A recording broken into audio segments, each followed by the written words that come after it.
Boop. There we go. Alright. I still have a few bites left. I was kind of eat it throughout. Do apologize for running behind. I'm actually on midnights right now. So by the time I get up and I take care of the dog and everything, it put me behind.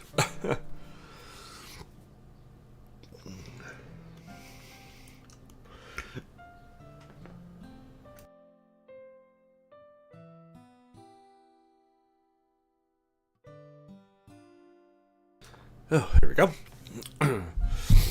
How's everybody doing today on this Saturday?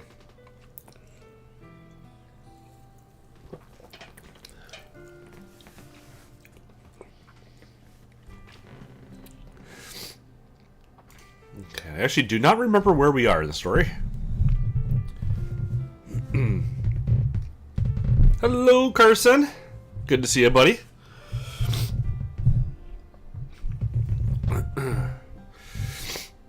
Good timing. Just starting now.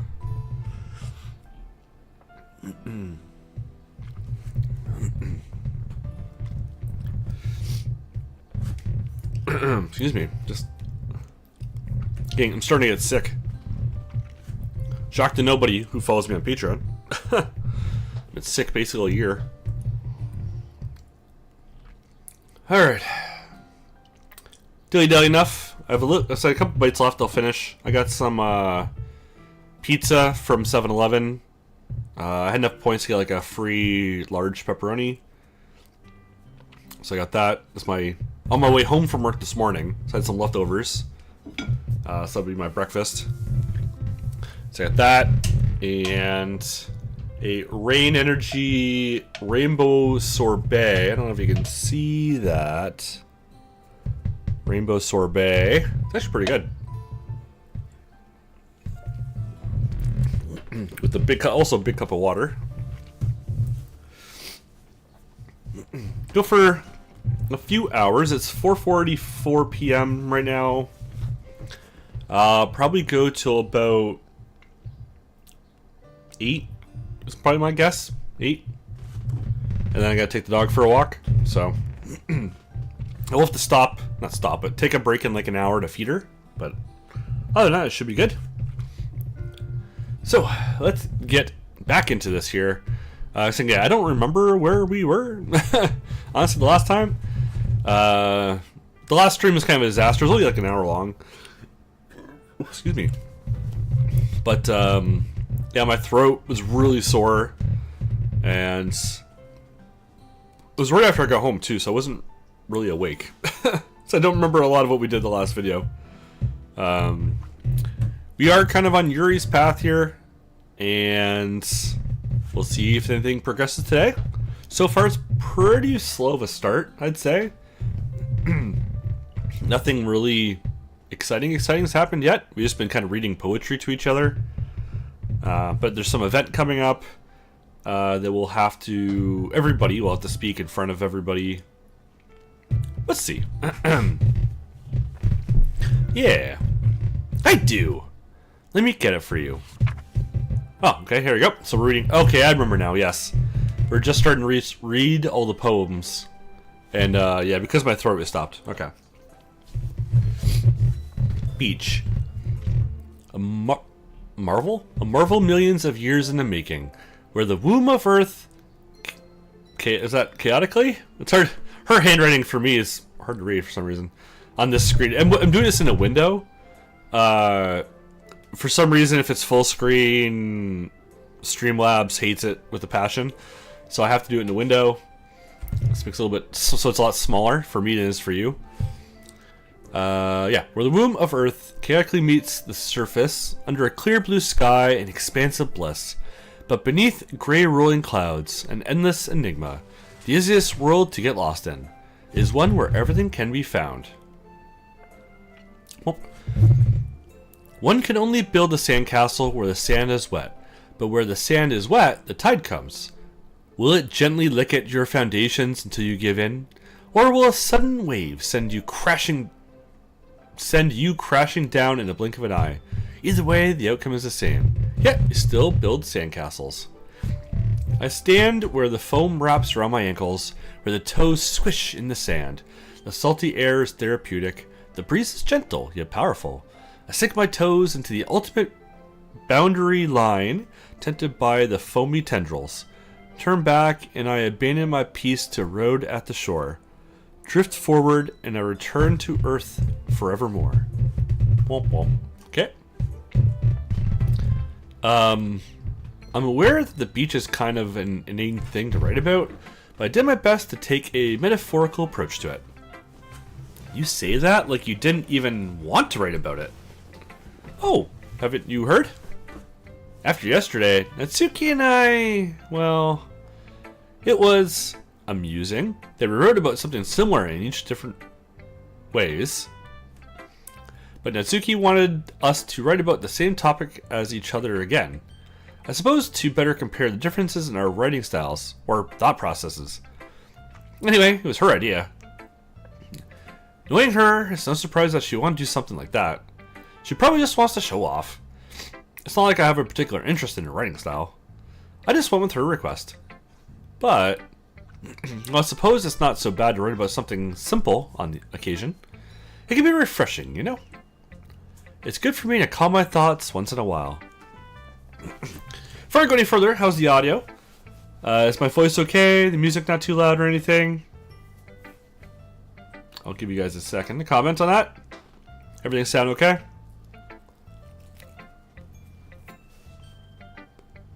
Hey, stop down there.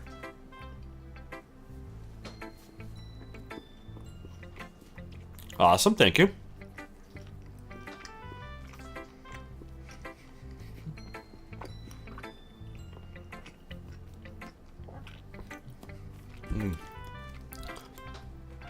I got pizza too this morning because I made this jalapeno maple mustard dip from scratch, and it turned out like extremely well.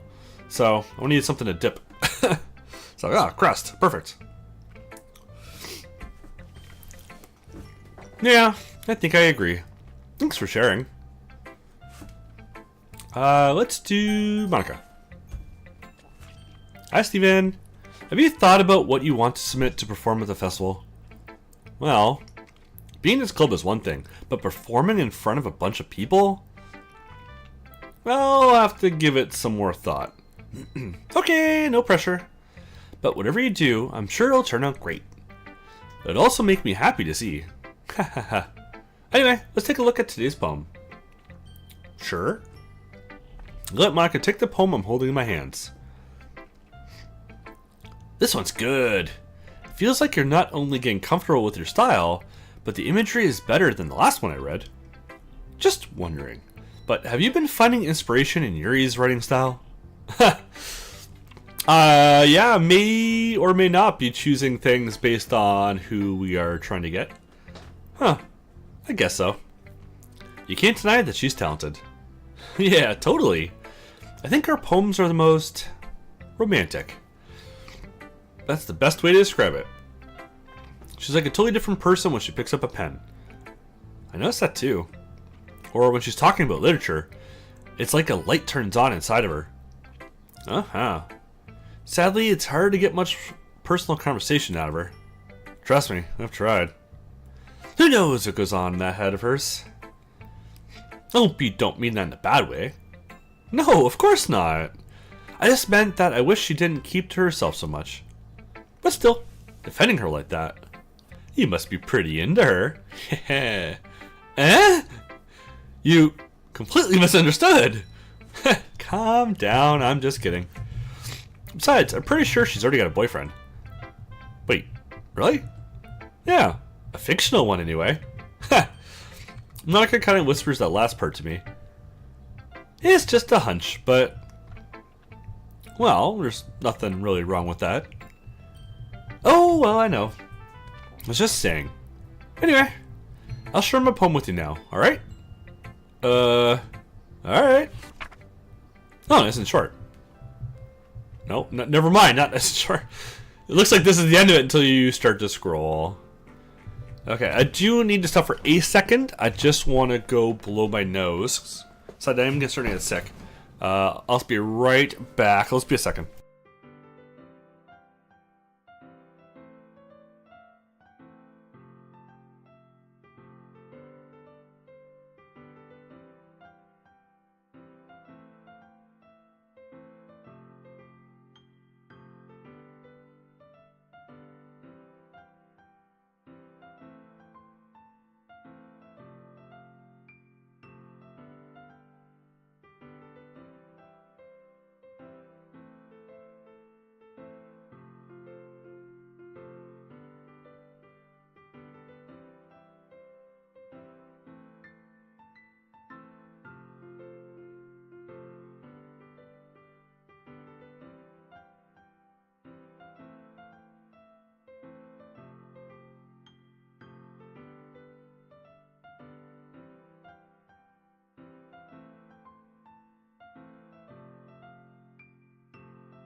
Okay, sorry about that.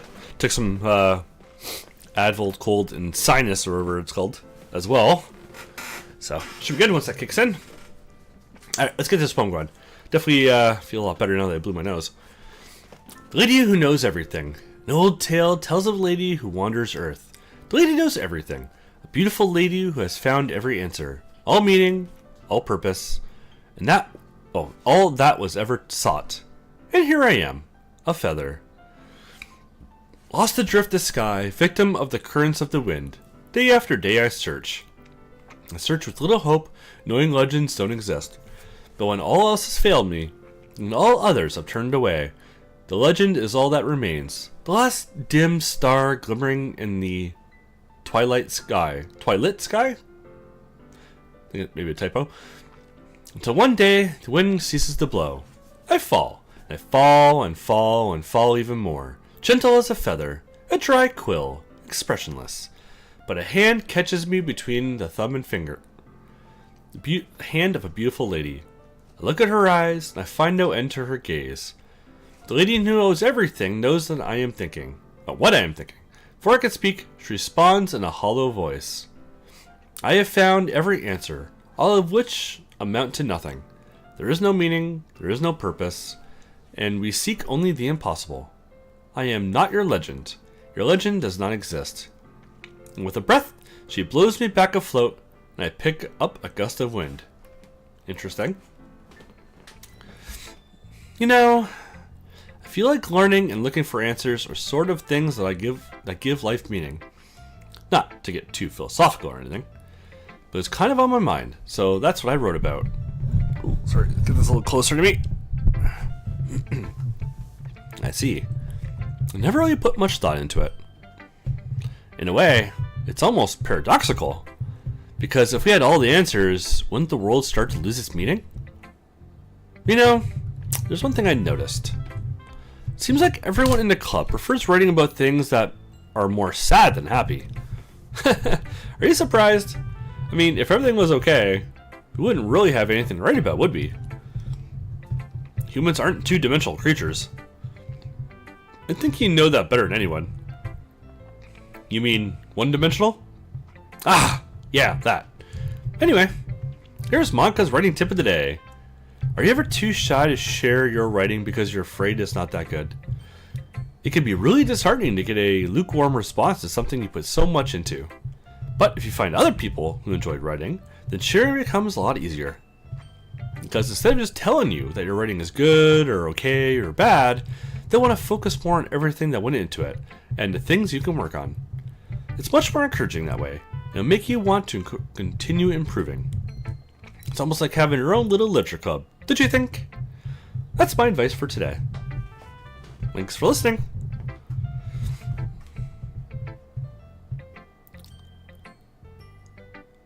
Scooch down a skidge there. I saw myself peek a little bit there. Let's do Detsuki because she did the same theme as Yuri, so we'll do hers next. Meh. I guess you really haven't learned anything after all. Wow, bitch. Fuck you then. Honestly, I don't know why I got my hopes up in the first place. What? I didn't think this one was that bad. What did I do wrong? Poems don't need to be all deep sounding to express something. It's going to sound just like you're forcing it unless you really don't suck at it. Honestly, don't bother trying to write poems like this until you're on Yuri's level. Suki stops short all of a sudden. Don't tell me! Eh? You're not just trying to impress Yuri, are you? No, I don't know what you're talking about. What are you talking about? Keep your voice down. You know Yuri would love this angsty. Just because she's a talented writer doesn't mean, looks like I'm in trouble. Somehow struck a nerve. Though, what I did is beyond me. I'm so done with you. Natsuki shoves the poem I handed her back over to me. Take your stupid poem. If you wrote it for someone else, don't just show it to me. Ouch. You have to write it for someone. This is what I get for letting a younger girl step into my business. Unless I was a mind reader, I was destined to be in a world of pain from the start. At least Natsuki wasn't really the girl I was trying to impress in the first place. Seriously. So we got rejected a little bit there. We didn't even get her poem. That's interesting. Alright. What's best do you want? It's nice, I guess. Come on. I can already tell you don't like it. Well, you don't need to worry about what I think. After all, you wrote this for someone else, didn't you? Probably Yuri. Eh? I didn't write this for anyone specifically. Yeah, we did. I'm lying. Maybe. That's not really what I meant, though. But it's okay. You're making new friends, just like I was hoping. That makes me really happy. And you're happy too, right? In this club? Well, of course I am.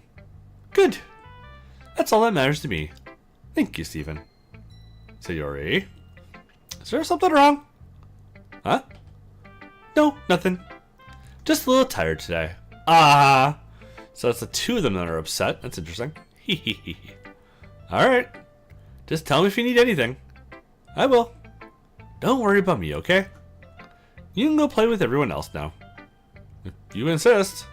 Yay! I'm gonna go home a little bit early today. Sayori. Tell Maka I wasn't feeling well, okay? I'll see you tomorrow. Before I can say anything else, Sayori cheerfully walks out of the classroom, humming to herself. Oof. Well, so we upset two of them. Manga kinda likes it. Okay, you three. We're all done sharing poems, right? Why don't we start figuring out... Hold on a second. Is this me, or just something strange just now? Eh? Something did sound a bit unusual. That's right. You deviated from your usual catchphrase when addressing the club. Catchphrase? I don't have a catchphrase. Jeez. Why is the mood so weird today? Look, even Yuri isn't immune to it. Stagnating air is common foreshadowing that something terrible is about to happen. In your books, maybe. Look, the only difference is that Sayori isn't here. Ah! Seems you're right. Sayori always helps lighten the mood a little bit, doesn't she? It's almost like everyone's balance is thrown off a little when she's not around. Where the heck did she run off to anyway? I thought she just went to pee. Suki, please show some decency. Oh, come on. She actually wasn't feeling too well. I just went home early. Is that so? I hope she's alright. Seriously? Of all the times to not go home with her, you picked the time she's not feeling well? So much for you two being all lovey-dovey. No! First of all, stop misunderstanding my friendship with Yuri. And second, she's kind of been avoiding me today, so I didn't want to force it. Oh. That curious expression coming from Yuri of all people? Calm down, guys. I talked to her earlier and everything is fine. What did she say? Anyway, we need to figure out the rest of the festival preparation, so dodging that one. Let's decide what everyone will be doing this weekend. I already know what I'm doing. That's right. Natsuki will be making cupcakes. But we might need a lot of them, in different flavors. Can you handle that all by yourself, Natsuki? Challenge accepted. And as for myself, I'm going to be printing and assembling all of the poetry pamphlets. Sayori will be helping me design them. And as for Yuri, you can... Guys? Can you help me come up with something for Yuri? I'm useless. No! That's not it at all! You're the most talented person here, you know? Oh, she didn't like that one. Now Natsuki's pouting too? Jeez, even I can tell now. I guess I never gave Sayori enough credit, but I can tell things are even harder on you when she's not around. That may be the case. But I can't also be a leader on my own, and then but if I can't be a leader on my own, then I won't grow as a person. So Yuri, you have beautiful handwriting, you know? So you should make some banners and decorations to help set the atmosphere. Atmosphere? About that? I love atmosphere! Yuri's expression suddenly changes as she stares at her desk in focus and starts nodding to herself. Your mind is already racing, I see. That's great. You'll be a wonderful help, Yuri. But anyway, that just leaves you, Steven. The one who is truly useless. Ouch. Don't say that. In fact, both Natsuki and Yuri have some pretty heavy tasks to handle. It would probably go a long way to give one of them a hand. You could always help me out as well. I would be really appreciative of that. Is Monica suggesting I spend a weekend with one of my club members? How on earth are you going to respond to a suggestion like that? I suppose I wouldn't mind a bit of help. Well, even if you don't know how to bake, there's always some dirty work I can give you. It's not like Monica is going to give me a choice, and you shouldn't be sitting on your butt anyway. Natsuki tries to mumble a bunch of excuses like that. If I recall, Natsuki, you mentioned that you would like to handle the baking on your own. Steven may not like to be around if you only make him out to be a nuisance. Excuse me. Steven may not like to be around if you only make him out to be a nuisance. There you go. So therefore, he may be more suited to be assisting with the decorations. Hold on! I never said that!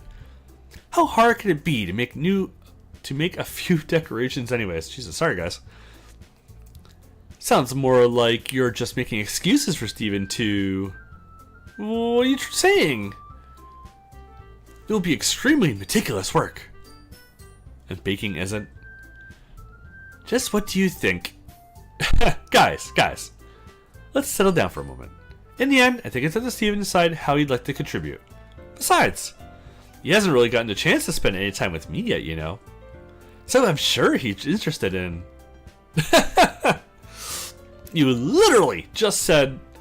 I'm surprised as well. Sorry. I was just saying though. Jeez. Can we just settle this one already? Yeah. Steven, you're okay with this, right? In the end, it's up to you. Of course. Humph. Very well. In that case, everyone looks straight at me. But of course, I'm going to go with... Alright, chat. Leave this up. Want to see some answers? We're not going to do Sayori. We're not going to do Natsuki. Because she basically... So she has to last in... No.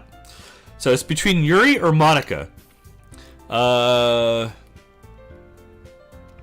going to probably say Monica's probably like neutral with us at this point. where Yuri is really happy. Who would you pick?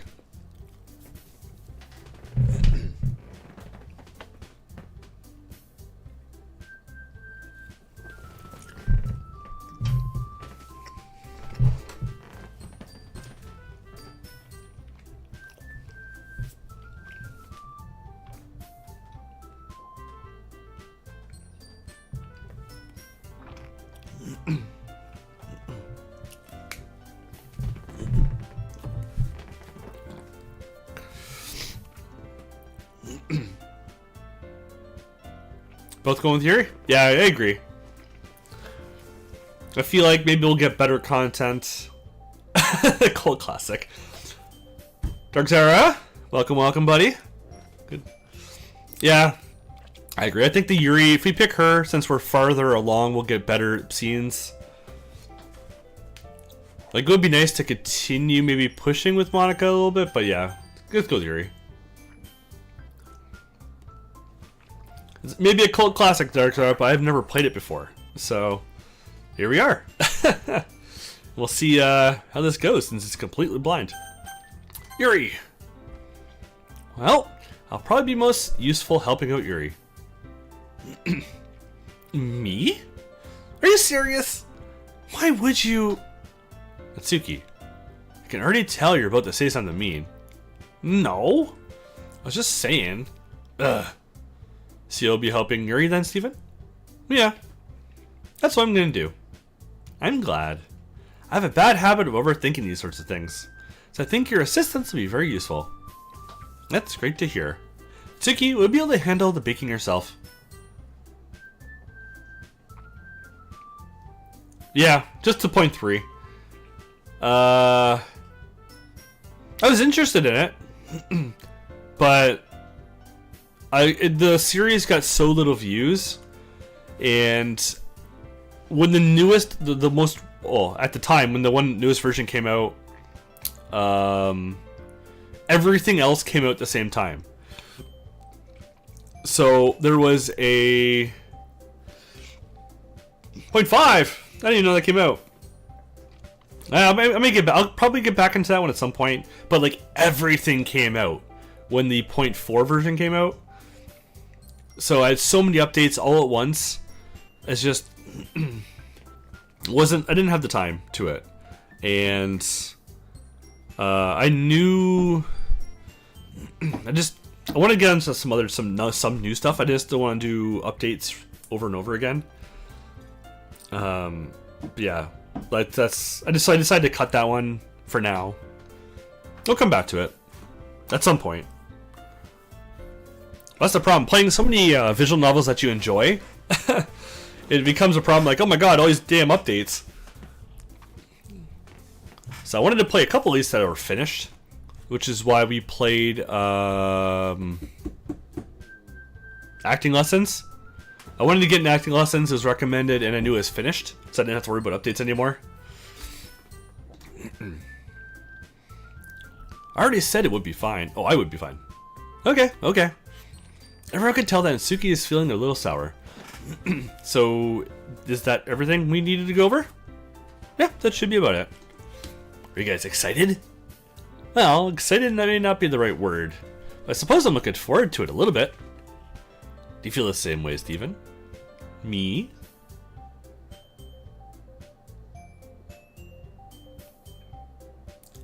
I agree with that statement. I'm liking Intertwined a lot more than Fix the Future, but it's still very early. Now, I've also recorded more Intertwined than I have Fix the Future as well. Like, I have 13 up to episode 13 of Intertwined recorded, where I don't have actually currently any Fix the Future yet. I don't even have next week's done yet. I haven't done that. I'll have to do it tonight. So, who knows what'll happen. We'll see. Me? I guess you could say I'm interested to see how it'll turn out. That's good enough for me. What about you, Natsuki? Natsuki? What? Why is everyone yelling at me? I didn't even do anything. No, that's not what I meant at all. Yuri anxiously glances between everyone in the room. I am sorry for this. I don't really know why Steven picked me. And also, your cupcakes are the best cupcakes I've ever had. They go really well with my tea. Nothing that I do for the event will compare to that, so... She's so hard on herself, Jesus. So... I get it. I'm kind of surprised, though. Why? Well, I'm the one acting immature. I already know that. But you're trying to cheer me up all of a sudden. I know I'm not very good at it. I'm sorry if I said something bad. Yeah, girl. Suki isn't the only one surprised. Monica and I are also taken aback by Yuri's words. When she already has trouble with words, trying to cheer someone up must be far out of her comfort zone. But I begin to understand. Wow, excuse me. Yuri was trying to sound like Sayori. Even if it didn't work perfectly, I could tell that she tried to say something Sayori would say at a time like this. Because Sayori always helps everyone smile and feel good about themselves. No, I kind of appreciated it. I'm sorry for making a big deal out of nothing. But I'm gonna say this. You better bet my cupcakes are gonna be the best part of the whole event. I believe you. Yeah. I hope to see everyone do their best. But with that, there's nothing more for today. So I guess it's time for us to head out. Alright, let's get out of here then. Everyone packs up their things. I start to follow Monica and Natsuki at the door as they chat between each other. I turn around. Sorry. I realize I don't have any way of contacting you this weekend. Oh, great. I can't believe that slipped my mind. Should I give you my phone number? I think that would be the best way, yes. Alright then. Yuri and I exchange phone numbers. Ooh. Okay. Then I'll be stopping by your house on Sunday. Huh? My house? Is that a problem? No, not at all. I just thought that I would be the one going to your house, since I'm helping you. I suppose that makes sense. But if you don't mind, I think I prefer going to your house. Alright. In that case, it won't be a problem. I decided to not press Yuri for a reason. It's not like it shouldn't matter much either way, so I'll just need to make sure my room is clean. I hope I managed to make myself useful in some way. I'm not nearly as creative as you are. Don't underestimate yourself, Steven. I think that we'll make a very productive team. Even if you only choose me because you felt bad or something. Wait. You don't actually think that, do you? I don't know. It's difficult to come up with any other reason you may have chosen me. You're forgetting the one reason with the most common sense. I chose to help you because that's what I want to do. But Yuri thinks to herself an extremely tense expression.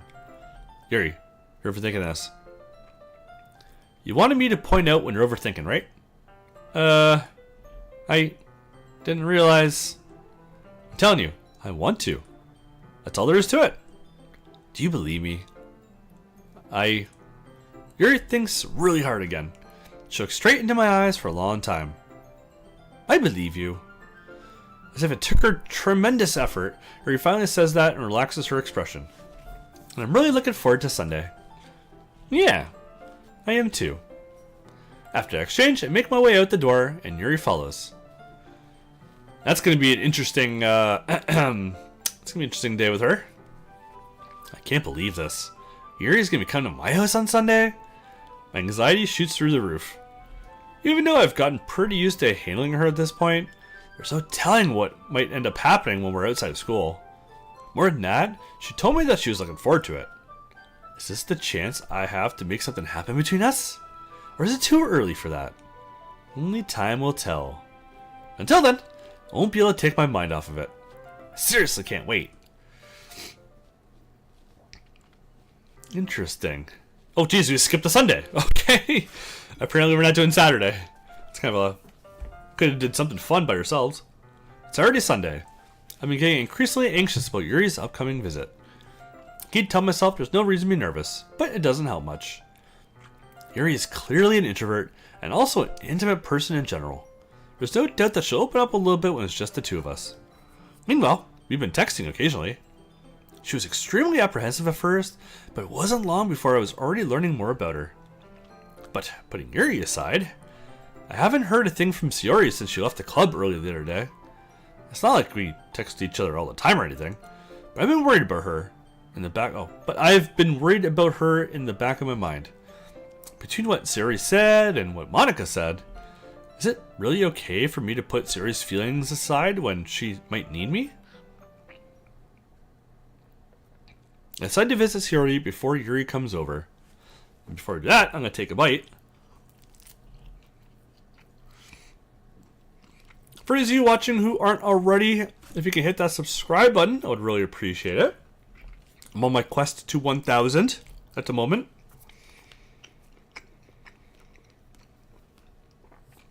Interested in supporting the channel? There's YouTube memberships, getting exclusive Let's Plays and reviews and Let's Tries. Or there's also Patreon, where you get some spicy content 3 to 4 times a week. Right now, I'm like episode 70 something into being a dick. There's also like the unrated version of like Eternum on there. Or, you know, if you don't want to do it that way, just play videos in the background, put a playlist on, muted, you know, engage, do some comments, hit that thumbs up, all that stuff, engage the algorithm, nonsense, blah, blah, blah.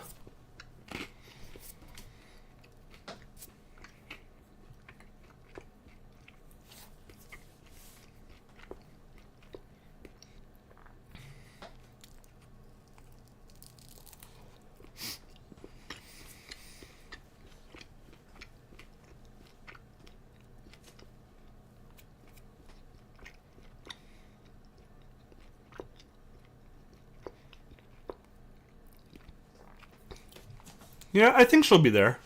It's just a matter of, I think, what kind of mindset she'll be in. It is kind of strange, because you guys have known each other for a long time. You've been friends for a long time. She's always kind of like, I don't know. Maybe she was just too afraid to act on feelings if she has any. She sees you liking somebody else, she gets like sad and worried or something.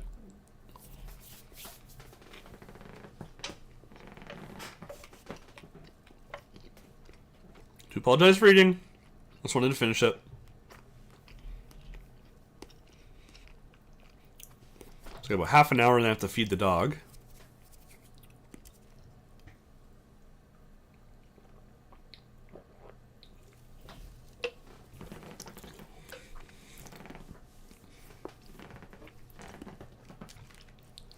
I should have stopped at a spot that wasn't quiet.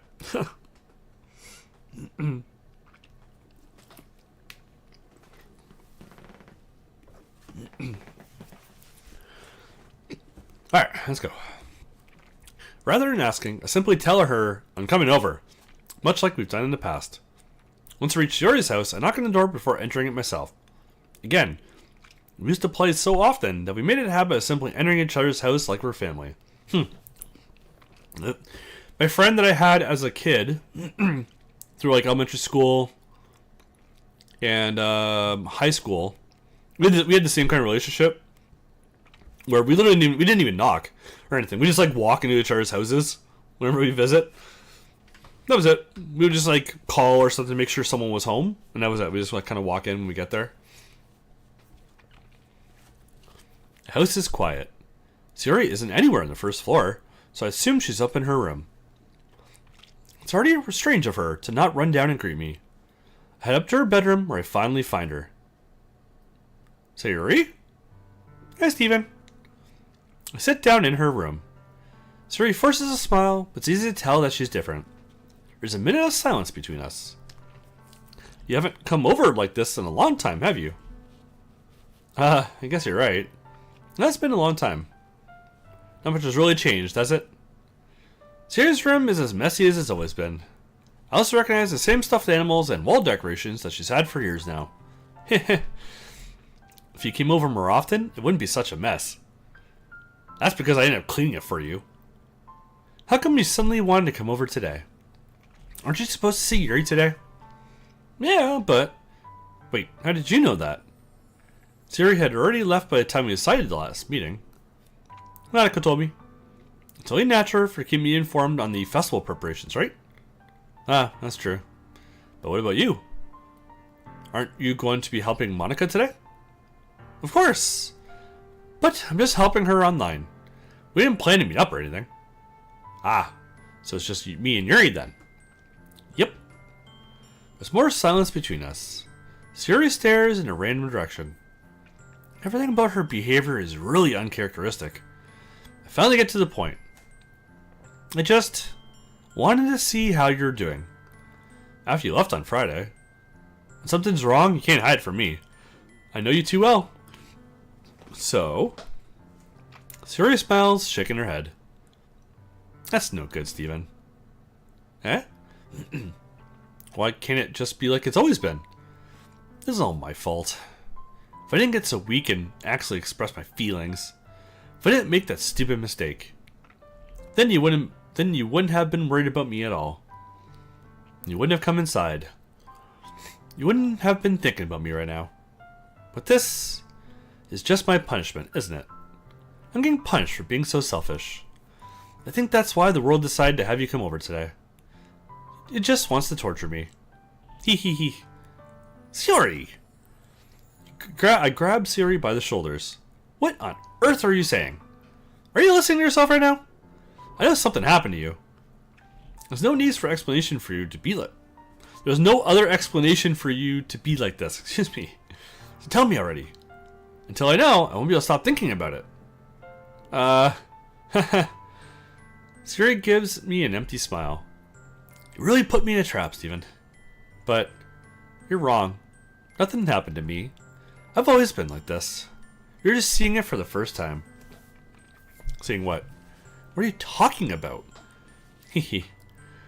You're really just gonna make me say it, aren't you? I guess I have no choice this time. The thing is, I've had really bad depression my whole life. Did you know that? Why do you think I'm late to school every day? Because most days, I can't find a reason to get out of bed. What reason is there to do anything when I fully know how worthless I am? Why go to school? Why eat? Why make friends? Why make other people put their energy and caring to waste by having them spend it on me? That's what it feels like. That's why I just wanted to make everyone happy. Without anyone worrying about me. I'm in shock. I can't even figure out how to respond. How is it possible that she kept this from me the entire time that I've known her? Did she really want so badly for me to not think about her? Why? Eh? Why is it that you've never told me about this? It almost feels like I've been betrayed as your close friend. Because if I knew, I would have done everything I could to support you. Even if there's only so much that I could do. I would have tried a bit harder to make every day a little better for you. That's why I'm your friend. All you have to do is tell me. You don't understand at all, Steven. Why do you think I didn't tell you? Because if I told you, then you have to waste effort caring about me instead of doing some important things. I don't want to be cared about. It's bittersweet when people try to care about me. It feels nice sometimes. It also feels like a bat being swung against my head. That's why I wanted so badly for you to make friends with everyone else. Helping everyone be happy together is the best thing for me. But then, I discovered something else too. Seeing you make friends and get closer with everyone in the club feels like a spear going through my heart. So, that's why. That's why I decided the world just wants to torture me. Every path leads to nothing but hurt. You're right that I don't understand. I don't understand your feelings at all. But I don't need to understand. Whatever it takes for me to help you stop hurting, that's what I'll do. No. There's nothing. Nothing at all. Now, I am going to start skipping people's names in conversations like this. Because, oh my god, if you take a shot for every single time when someone's name was said in these sentences, you'd be dead. Oh, holy cow. So I'm intentionally going to just gloss over that. Visual novels are bad for that, repeating people's names a lot. Something that always irks me about these. The only thing that could have helped is if everything could always be like it was. But I was selfish. I finally showed what a horrible person I am. Tears streaked down her face. Man, this girl is hurting. I made you join the literature club because I was selfish. And I was punished by my heart hunting... wow. Brain. I was punished by my heart hurting in a way that I couldn't understand. I know you came here and I made you hurt too. I'm just weak and selfish. That's all I am. That's why I'm going to accept these punishments. Because I deserve every last one. Without thinking, I went to again grab Sayori's shoulders. This time, I pull her into a tight embrace. Steven? Sayori? I don't care if you feel selfish. I'm really happy that you convinced me to join the club. Seeing you every day makes it worthwhile enough. If I make friends with everyone else, that's just a bonus. But please, never underestimate how much I care about you. I wouldn't have it any other way. Steven? Sayori isn't hugging me back. Despite my arms being wrapped around her, her arms remain at her sides. She starts sobbing next to my ear. No, don't do this to me. Please don't do this. She barely manages to speak between her sobs. I don't know if I'm doing the right thing, but all I want for her is to know that I care. If you have it in you to call yourself selfish, then you have to let me be selfish too. No matter what it takes, I'll figure out what needs to change. I'll make these feelings go away. If there's anything that you need me to do, then you better tell me. I'll get mad if you don't. I don't know. I don't know. I don't know. Gently, she puts her arms around me in return. I don't know anything. It's all really scary. I don't understand any of my feelings. The only time I'm not feeling nothing is when I'm feeling pain. Excuse me. But your hugs are so warm. That's really scary too. Alright, Sayori lets me go. And she does so. I let her go as well. Festival's tomorrow. Yeah. It's gonna be fun, right? Yeah. How would you like for me to spend it all with you? It's what I want. I promise. I think that would be nice then. Yeah. She wipes her eyes. If I could spend the whole day here, I would. If all days, this has to be the one where I have other plans. Maybe I should cancel. No, don't! Please don't. If you did that, then I really wouldn't forgive you. But it's almost time for Yuri to meet me at my house. At the very least, do you want to come along and help out? It would be fun. To my surprise, she shakes her head. I'm sorry. I don't know if that would be very good for me today. You understand, right? It's kind of hard for me to fully understand, but I'm trying my hardest. It's okay. Don't worry about it too much. I'll see you tomorrow, okay? Alright. I look forward to it. Say goodbye and exit her house. On the way home, I find myself still feeling uneasy. But it's hard for me to keep thinking about it when Yuri is about to come over too. I think Sayori's right. I shouldn't be worrying too much. We're definitely going to have a great time tomorrow. Let's just focus on what's ahead of me. And that stuff,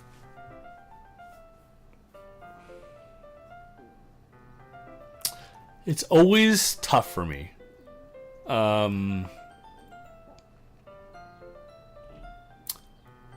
I'm a lot like her, where a lot of my life I've dealt and fought the demon that is depression as well. Still do now. So whenever I get like stories like these, it always hits, you know? So I approach my house, I see something that makes me feel a moment of panic. Yuri? Ah, thank goodness. You're a little early. I'm sorry I wasn't home yet. Were you waiting for a long time? No, I just got here.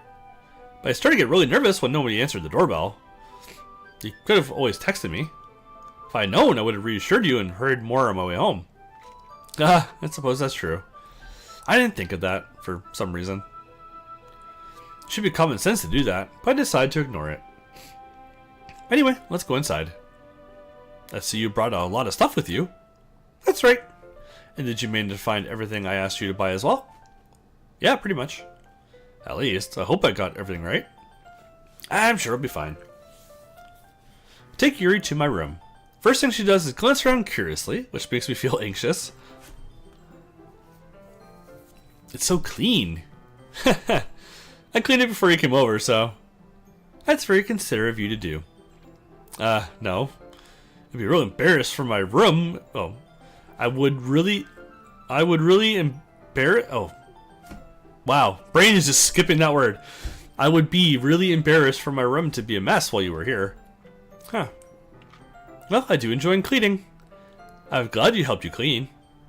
That would be even more embarrassing.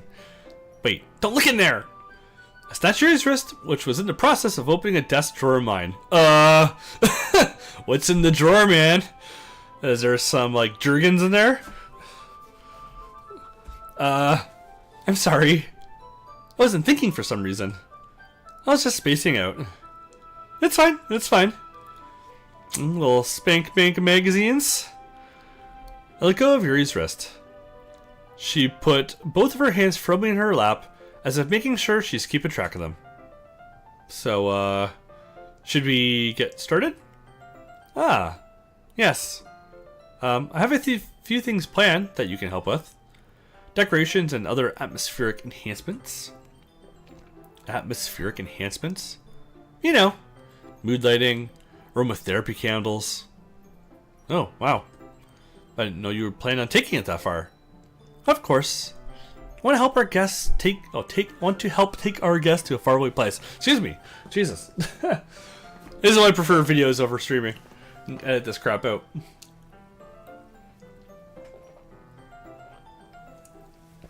Also, I'm drinking an energy drink.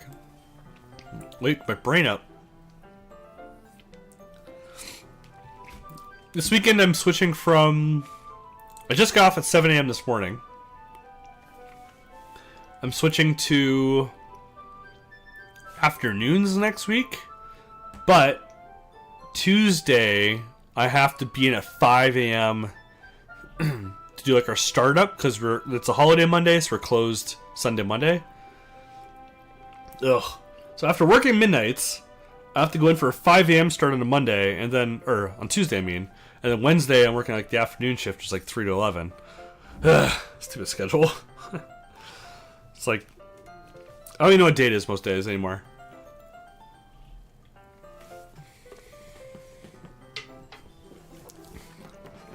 Okay.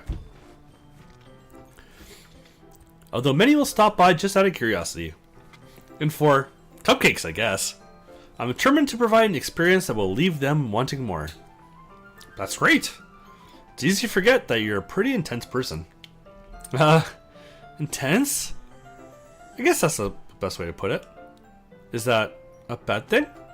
No, not at all. It's something that I like about you, actually. Is that so? That makes me feel relieved. And kind of happy. Yeah, no need to be so anxious. You can relax a little bit. Relax? I brought some things for relaxation. I was going to use them during the poetry event. Oh yeah? Like what? Let's see. Oh my. She rummages through her bag, pulls out a few candles and a wooden cylinder-shaped object. I did some shopping on the way here, so I happen to have these in my bag. I planned to cover the windows in black paper and use the candles to light the room. I think that would be amazing, don't you? Yeah, that would be really neat. What's that wooden thing, though? Oh, this? It's a diffuser for essential oils. How familiar are you with aromatherapy? Not familiar at all. Ah, is that so? It's one of my favorite contributors to a positive atmosphere. Depending on the oils or herbs you choose, you could change the mood of the air itself. You can even feel it permeate through your body. Relaxation, positive energy, romance, reflection. It's almost like magic. Here, takes the cylinder and pushes a switch on the bottom. In just a moment, a thin ray of vapor begins to spout through a small hole in the top. Wow, that smells wonderful. What kind of mood is that one for? This is a jasmine essential oil. It smells a little sweet and flowery, right? Yeah, that's a good way to describe it. I chose jasmine for the event because it provides more than relaxation. Jasmine enhances your emotions, and helps them flow through your body. You feel warmer and your heart pounds more heavily. Don't you think that'd be perfect for sharing your poems?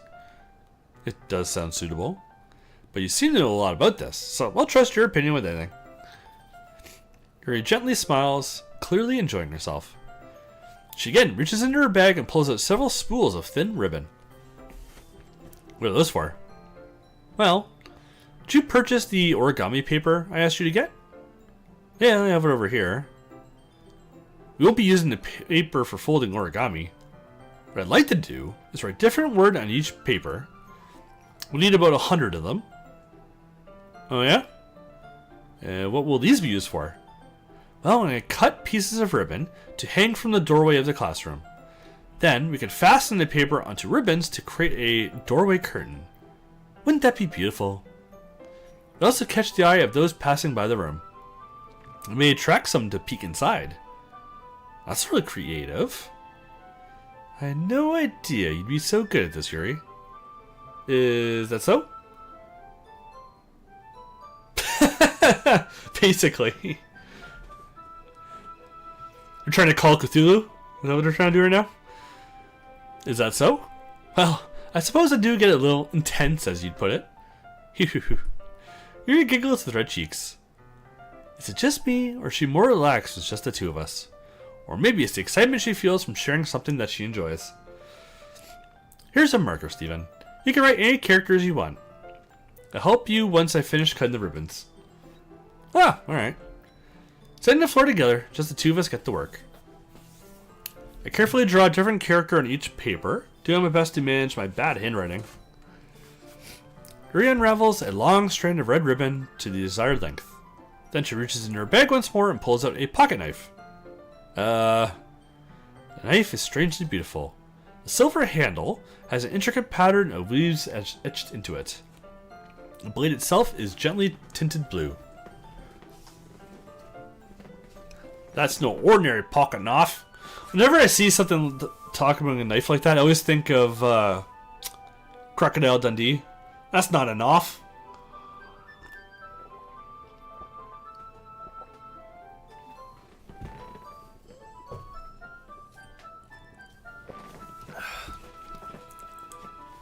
Looks really fancy. Wow. Well, embarrassed, Yuri looks away. What is it? You're gonna think it's weird. Yuri, whatever it is, I have no reason to judge. To each their own, you know? If you promise, you won't be weirded out. Yeah, I promise. Alright. The thing is, I'm kind of into knives. They're just so pretty. I can't help it. I don't know what it is. The combination of craftsmanship and a feeling of danger, maybe. Ugh, what am I saying? Please don't think I'm weird for this. You're laughing at me. No, I'm not laughing at you. It's just funny how nervous you got about sharing. It's an interesting thing to be into, I guess. But I think it kind of suits you. Suits me? Yeah, it's kind of intense. Besides, it's a really cool looking knife. Can't deny that. It is, isn't it? Yuri relaxes her expression once more. Would you like to hold it? Sure, check it out. This is where she stabs him. Yuri carefully hands me the knife with the handle facing me. I take it and turn it around in my hands. It feels heavy and extremely solid. Where do you even get a knife like this? Curious of its sharpness, I feel the point of the knife with my index finger. Ow! Dude, what do you think's gonna happen? Dumbass. Why'd you do that? Didn't expect it to be that sharp. I barely touched it at all. It's my fault. I should have warned you. This knife is extremely sharp. It can cut through skin like it's paper. Oh no. A small drop of blood trickles out of the side of my finger. He takes my hand and gives the wound a clearer look. She stares at it and noticeably fidgets. If you're squeamish, I'll go wash it off now. Without warning, Yuri puts my finger in her mouth and licks.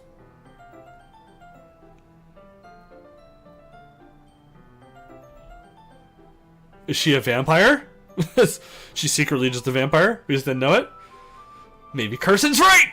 They're trying to summon a demon. It's all a ploy to get some blood. Dear Lord. Without warning, Yuri puts her finger in her mouth and licks the wound. I feel her tongue curl around my finger. Oh my. Startled, I instinctively pull my hand back. Oh. Please forgive me. I wasn't thinking. Yuri lowers her head and her face burning up. Yuri, that's the most embarrassing thing I've ever done. I gotta do something like that. I'm sorry. Sure, a little weird, and it took me by surprise. But I guess she was just trying to help, right? Like, by licking up your blood? That's more than a little weird. Yuri, I think you're overreacting a little. She doesn't lift her head. What if she doesn't recover from this for the rest of the afternoon? Alright, you know what? This might be a stupid thing to do, but I'll do it anyway. You take Yuri's hand and lick her index finger in return. Steven! Did you really just do that? Now we're even. Yuri just looks at me like I did something wrong. It's a bacteria infection. Yeah, it's fine. You know, she has no idea whether this kid has any kind of diseases that she may get. You know, it's fine. I knew that would be a bad idea. If not for the sweet aroma of the jasmine oil, the air would be extremely heavy right now. You're so weird, Steven. She giggles shyly. Eh? She's calling me weird? I have no idea how to respond to that. Where do you keep your bandages? I don't think I need one, actually. Oh, it was a tiny cut. Look, it's already stopped bleeding. I see. That's relieving. The tension is quickly lifted. We resume our respective activities. I watch her knife cutting through the balloon like it's nothing but air. Meanwhile, I continue to make progress on the paper. Stretch my legs out. Oh, actually. Oh, spin the other way. It's good. Oh, sorry, I'm hitting the mic. I'm sorry. I'm sure that's not good. Oh, sorry. Oh, get my legs out. Alright, so we'll be back in a second. I do need to feed the dog. Poor girl's probably starving Marvin right now. So I'll be right back.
Okay, I'm back. Ah, Master Kenobi. I see you there. Hello, sir. How are you today? Welcome, my friend. Alright. You missed a little bit. At the last meeting of our club, We agreed to work with Yuri on a project for the upcoming presentation thing we're doing. So we're alone in our bedroom with Yuri. And we cut ourselves on a knife that she gave us, intentionally. And yeah, she stuck our bloody finger in her mouth.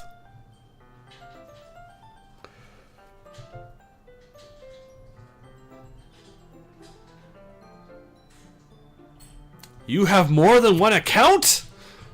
How dare you? Are all your accounts subscribed to this channel? They should be. Huh? What is this? Another channel and not subscribed? Bad. How dare you?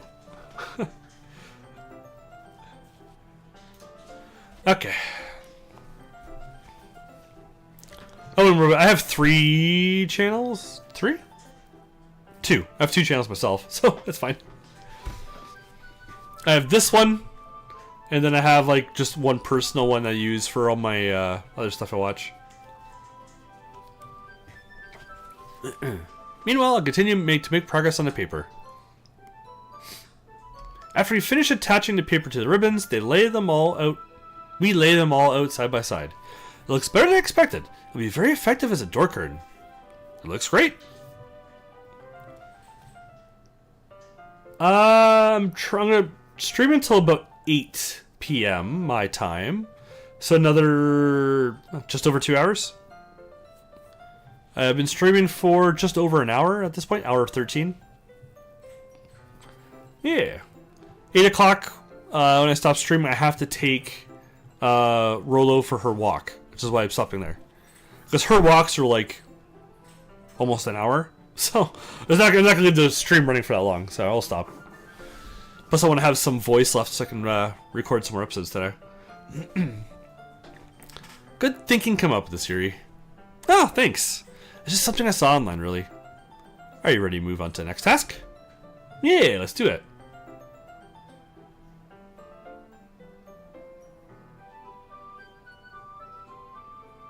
Oh, you know, it ended up being 4:30 p.m. my time. I had it scheduled for 4, but I was so behind, there wasn't a chance I was going to make that. Even then, it took me, I think 7 minutes to actually start streaming.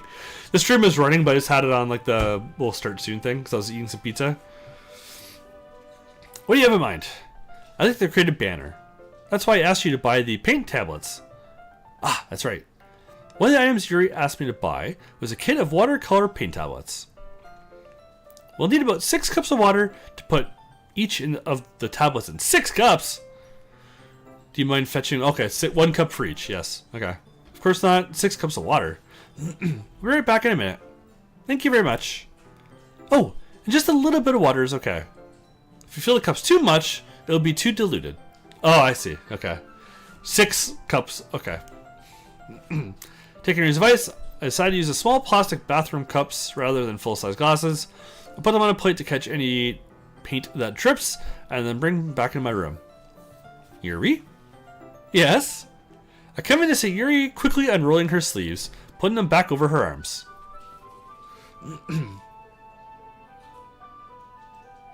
Oh, okay. Jeez, just saying those other 2 accounts should also be subscribed, but whatever, bud. I see how it is.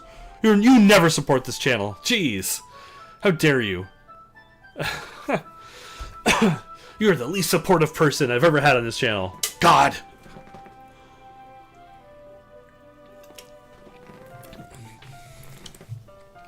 Ah, nothing. My face is a little red. Is it too hot in here or something? No, not at all.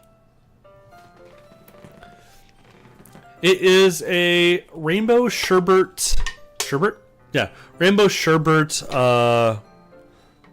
rain, which is like a sub brand of Monster. Yeah, I like the rainbow sherbet. It's really good. It's very different than the other ones.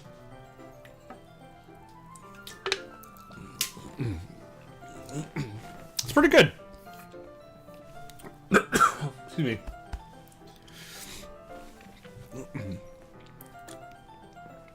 There's nothing wrong, so let's mix the paint. Yuri hurriedly dismisses me and takes it upon herself to unwrap the tablets, dropping them into the cups. Okay. Yeah, Rain is made by Monster. So there's a lot of overlap in the flavors. There's some pretty bad ones, though. Very bad ones. There's like a white gummy bear that's just awful. There's another berry one that's pretty bad. The ones I like are Rainbow Sorbet. There's Orange Dreamsicle, which Monster just also came out with. Yeah, it's probably based on that one. That kind of gummy bear. It's absolutely terrible. There's like a blueberry one or something. Yeah, so Rainbow Sorbet, then there's a Orange Dreamsicle, which Monster just came out with their version of as well. That one's really good.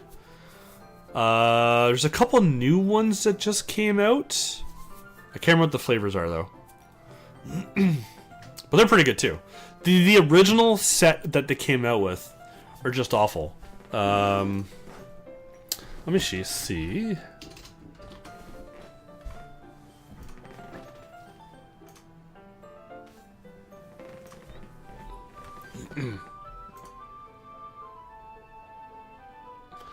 Yeah, so there's like a cherry limeade that just came out. That one's really good.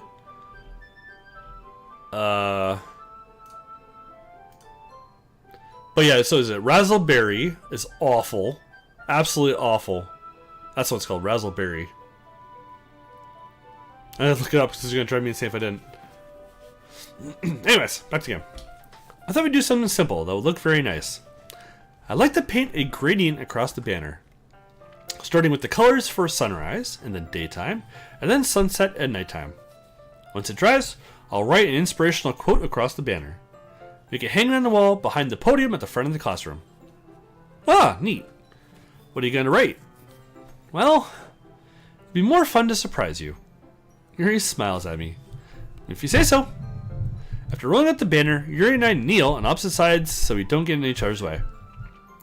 Yuri uses a brush and adds a few drops of different colors across the banner to serve as a color guide when we paint. This kind of reminds me of elementary school. Painting on a banner with watercolors feels a lot like art class projects we had back then. It's relaxing. I'm sorry if this feels too childish. Nope, I didn't mean that at all. It's kind of fun, you know? Yeah, it is fun. Glad you feel that way too. Yuri stops painting for a moment, thinking to herself. For me, I don't need to go out and do crazy things to have fun. In fact, I usually don't even want to. I just like when I could spend time with one other person. Even something simple, like reading. It doesn't matter if we don't talk much. Just having a friend next to me makes things feel a little bit nicer. I think that's all it takes for me to be happy. Is that so? Even if Yuri and I are quite different, I can understand where she's coming from. I feel that way about things like anime and games, where simply sharing the experience with someone can make me happy. Yeah. I feel the same way. Yeah. I always enjoyed sharing personal favorite things with people. In a more intimate setting, I'd say. Like actually when I was with my ex-wife, I played. Not made her, but I talked her into playing Final Fantasy X together with me because she's never played a Final Fantasy before, and I figured 10 would be a good, easy way to get her into it. Because the battle system's not super complicated. It's one of my favorites. So I wanted to share that experience with her, and I thought that would be a great entry point for her to get into it. Oh, love 10. It's not the favorite, but 10's amazing. I think I'd say it's top. I'd say 4. Top 4. I think I feel the same way. Yuri smiles gently. I knew you'd understand. She leans over the banner to grab an unused paintbrush, but I move at the same time, causing my head to bump into hers. Whoops.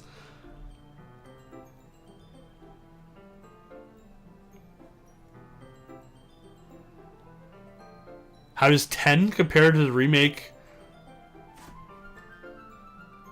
I can't see. Let me see here, because it still hurts in a way. Well, 10 doesn't have a remake yet. It got remastered for the PS4, but that's it. Final Fantasy VII is the one that had the remake. Okay, sorry. Mirabelle's back and quickly lifts my hand, and I quickly lift my hands in surprise. Are you hurt? No, I'm not hurt, but just startled me. That's all. Sorry, I should have asked you to get for me. It's not your fault. Your face.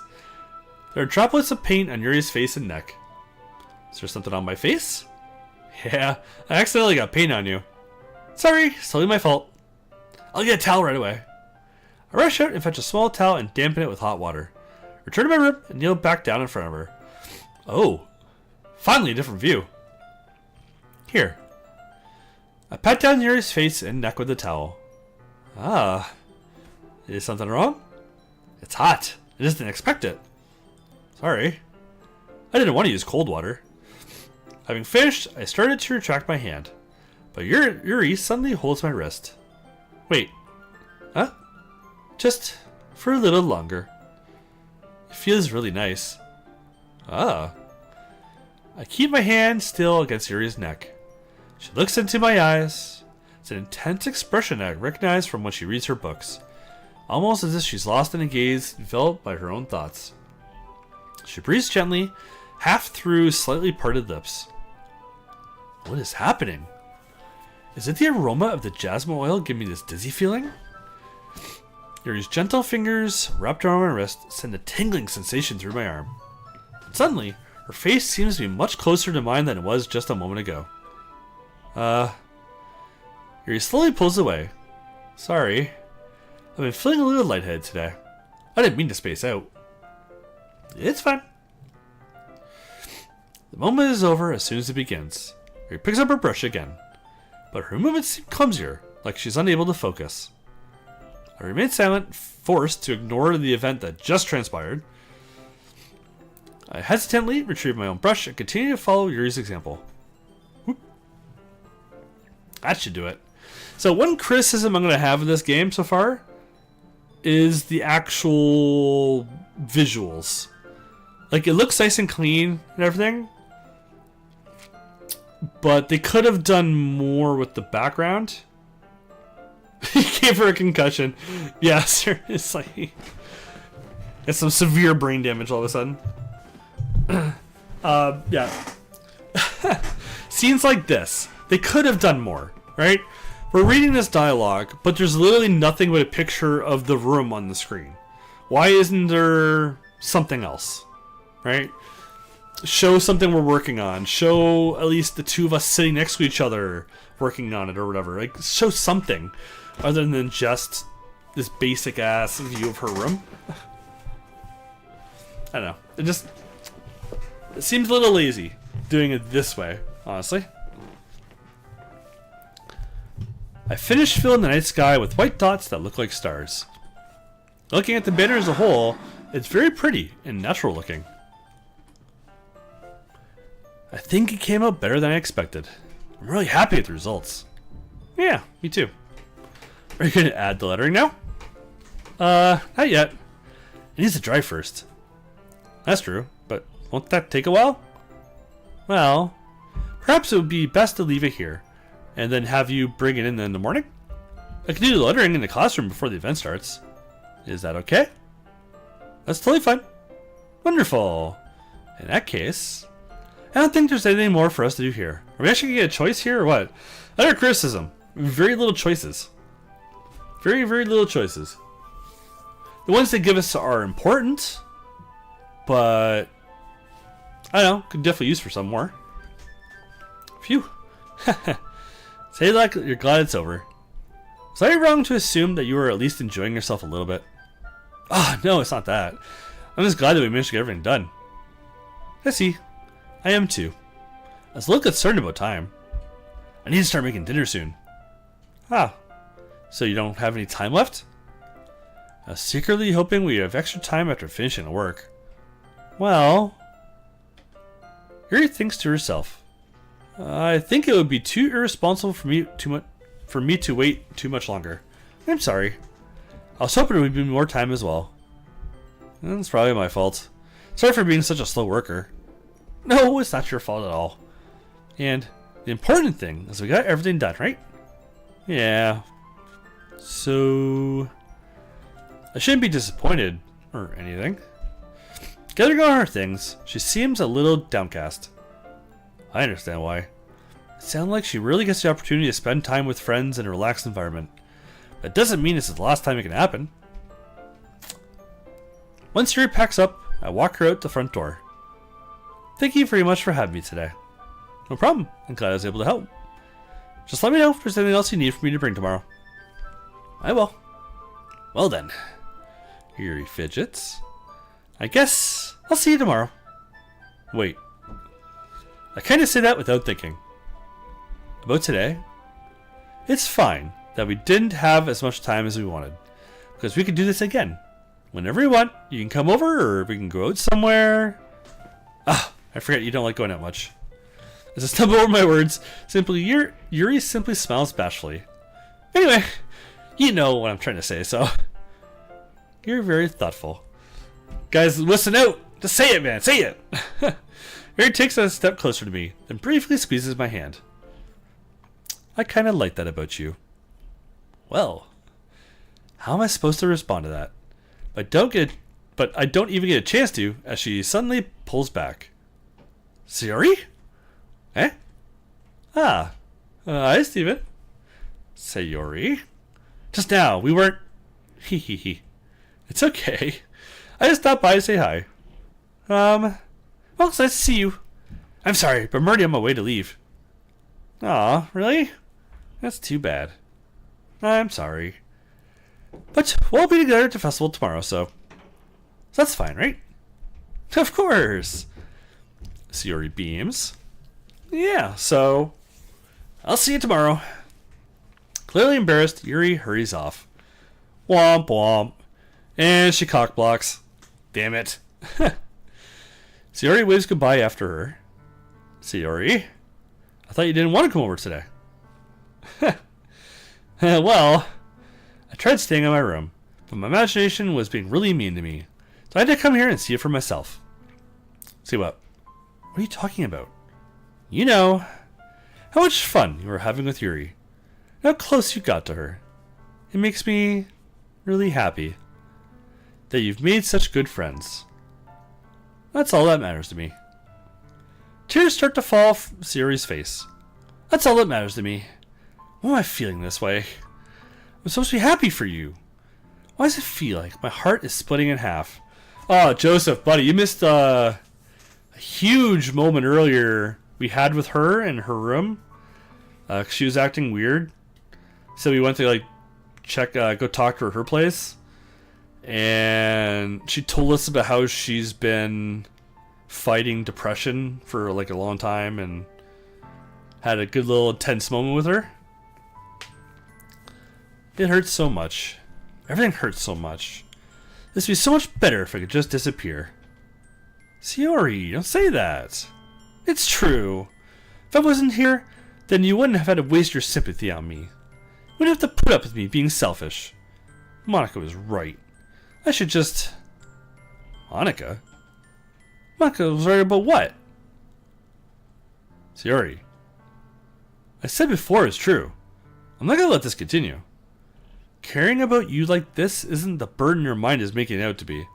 It's something that makes me happy. It's something that I wouldn't trade for anything else. So even if it takes an entire lifetime, I'm going to be by your side until you don't feel any more pain. But... Sayori looks away. I put a hand on her shoulder to reassure her. I'm scared.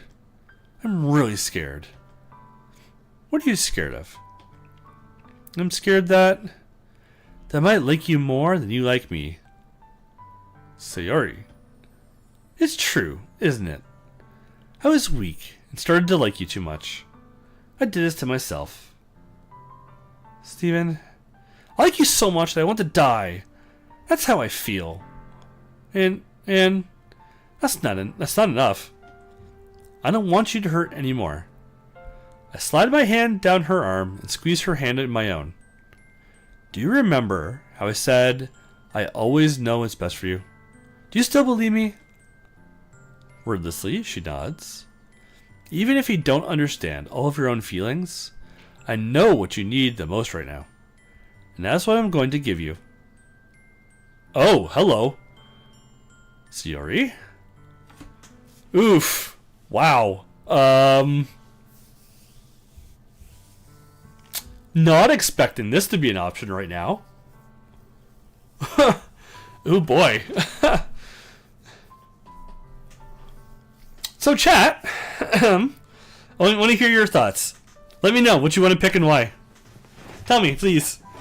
I'd love some feedback here. Obviously, this is an important choice. Now, don't give me any kind of spoilers or hints or anything about how it goes. But I would love to hear from you guys about what you would choose and why.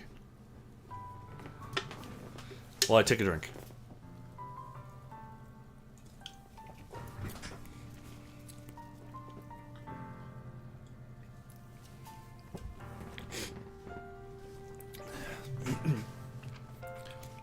And while you're typing, while you're there, if you want to hit that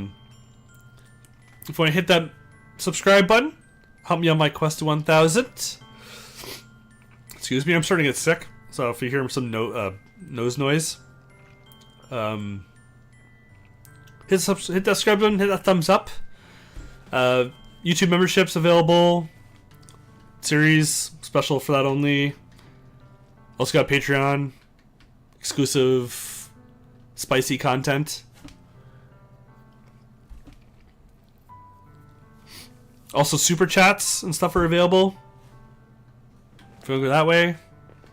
Or just, hit subscribe, hit that thumbs up, comment, question. Play my content in the background, muted. Help engage the algorithm. T20. Did you seriously actually just roll a dice to make a choice? That's awesome. Not gonna lie, I'm also just using the time to stall, to think about it.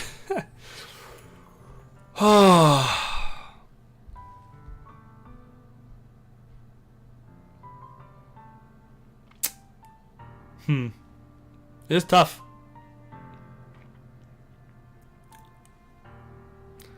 Interesting, they both said my dearest friend.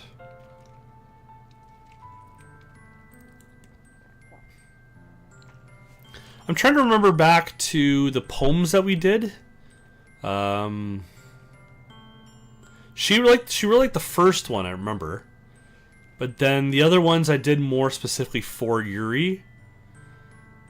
Which she thought were good, but it wasn't like her style.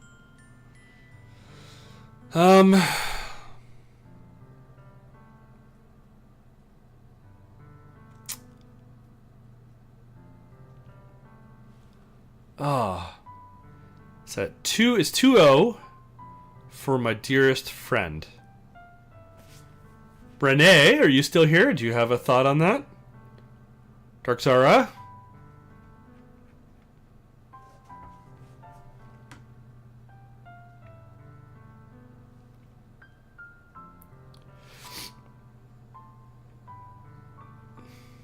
Definitely fitting music, by the way. Oh, man.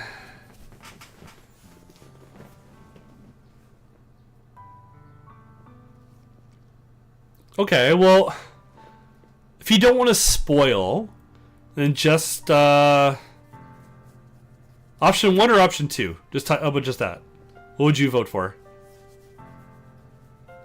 Just if you don't want to spoil anything, just don't give an explanation.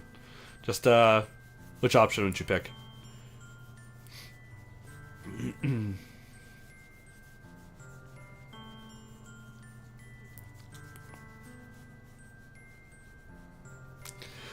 Oh, I'm feeling this scene's gonna be intense regardless which one we pick. I am not someone who likes to go back either.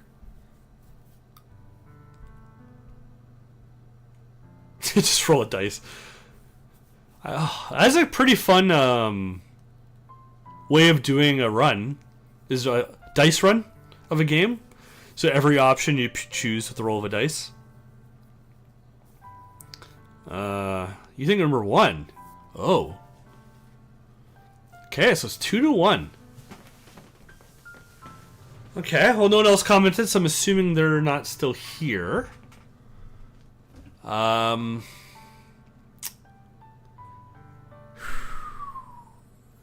worried if I pick number 1,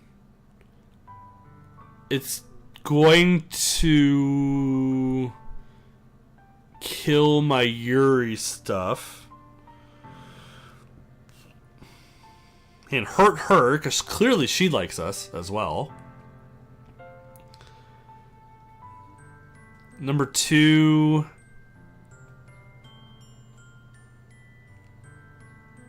Basically, I'm assuming number 2 is the... the standard will be friends, non-relationship path.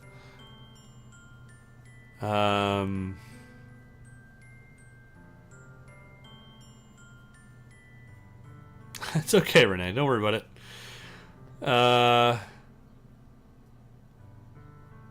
Interesting. It's a tough choice, but I'm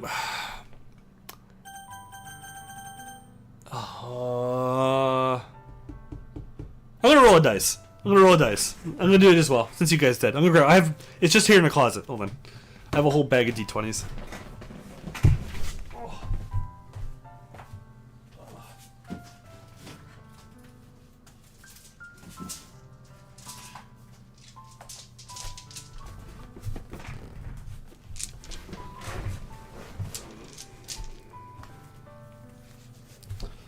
Yeah, I have a feeling that's going to be... No matter what you pick here, it's going to be emotional. So I have a little... you can't really see it. Just like a little black pouch, like a drawstring. Keep some dice. I used to have a collection of dice for Magic that I got in a lot of like the different like gift bundles and stuff. So, I don't have any of those left. All I have left right now are just like these generic... You can't even see it because it's green. But these generic green D20s. So, 2 is odd. 2 is even, 1 is odd. Obviously, okay. Alright. No whammies, no whammies, no whammies! 16! Got a 16. So we're going number 2. Fates have decided. 3-1.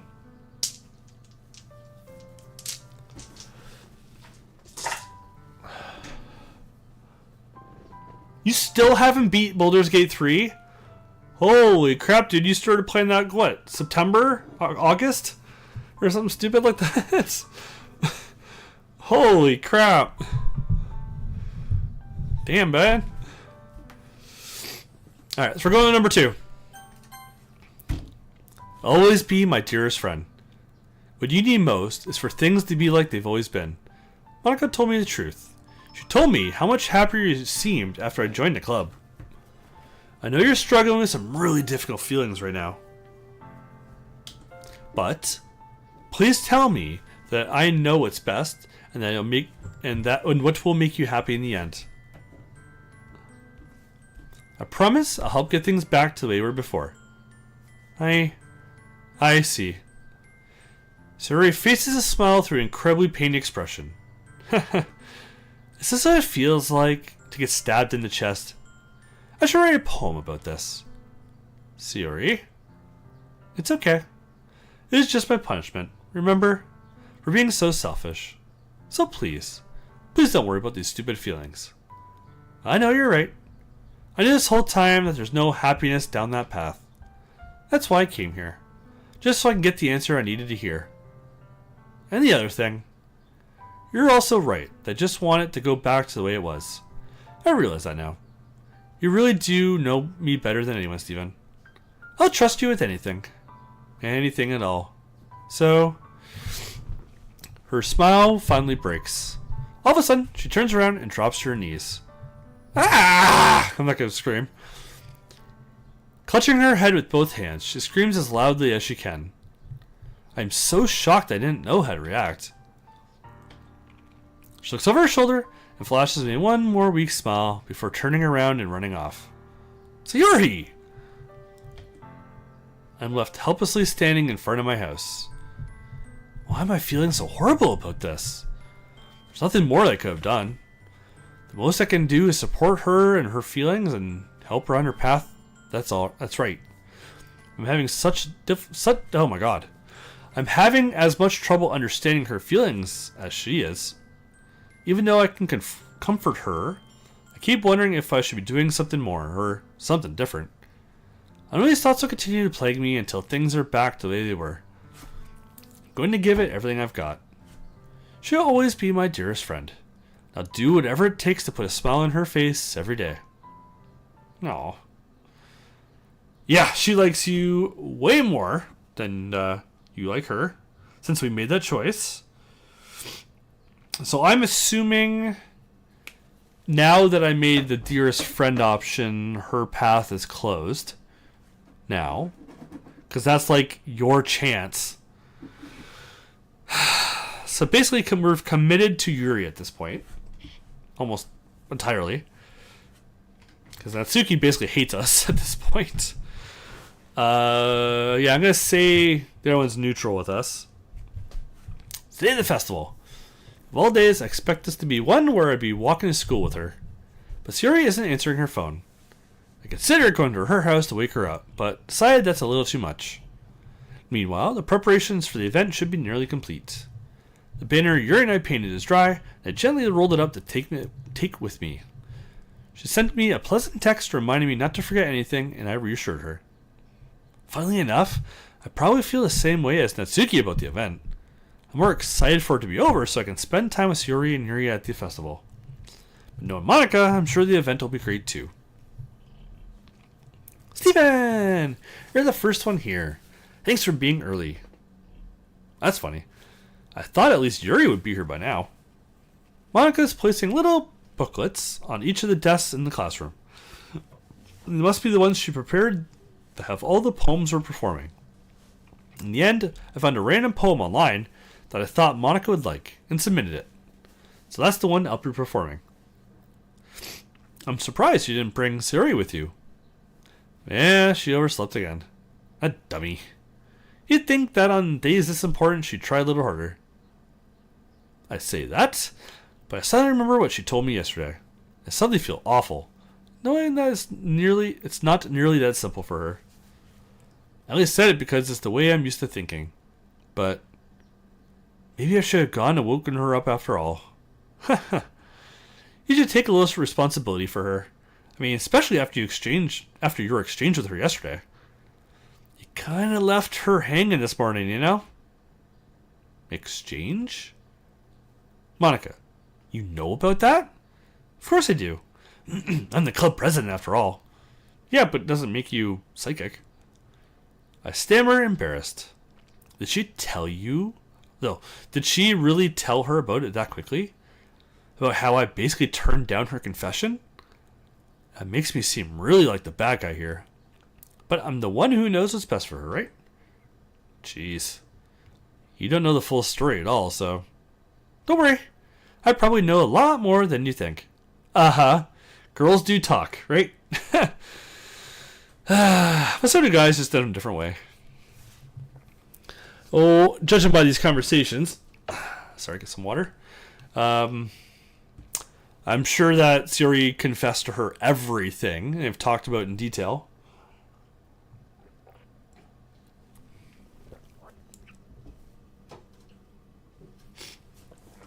Monica is being as friendly as usual, but for some reason, I felt the chill down my spine after hearing that.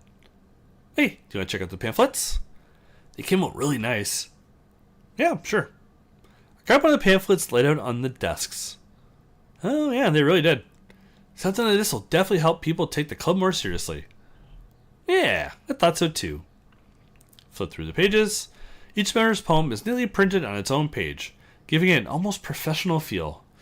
I recognize yet Natsuki's and Yuri's poems from the ones they performed during our practice. What's this? A flip to Sayori's poem.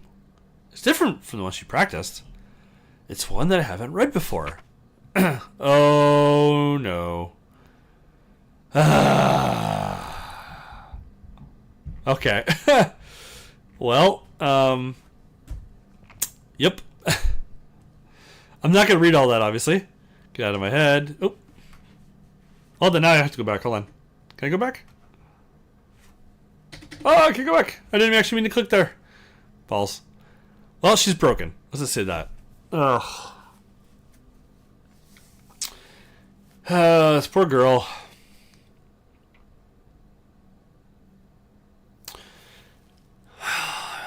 It's basically a no-win situation.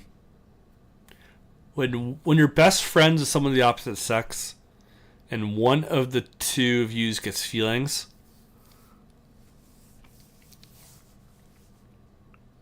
if you both don't share it, you're screwed. Ah! What is this? Reading the poem, I get a pit in my stomach. Steven? What's wrong?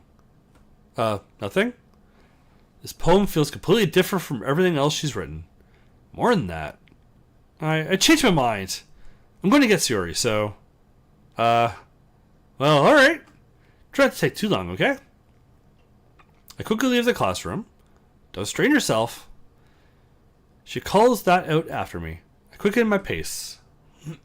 Oh boy. What was I thinking? I should have tried a little bit harder for her. It's not a big deal to at least wait for her, or help her wake up.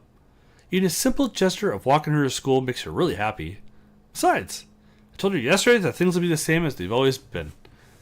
That's all she needs. That's what I want to give her. I reach her house and knock on the door. I don't expect an answer, since she's not picking up her phone, either. Yesterday, I opened the door and let myself in. Sayori? She really is a heavy sleeper. I swallow. Can't believe I ended up doing this after all. Waking her up in her own house. Isn't that more like something a boyfriend would do? In any case, it just feels right. Outside her room, I knock on her door. Sayori? Wake up, dummy. There's no response. I really didn't want to have to enter the room like this. Isn't it kind of breach of privacy?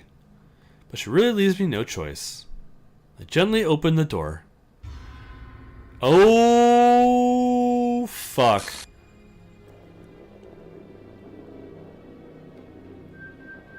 Oh.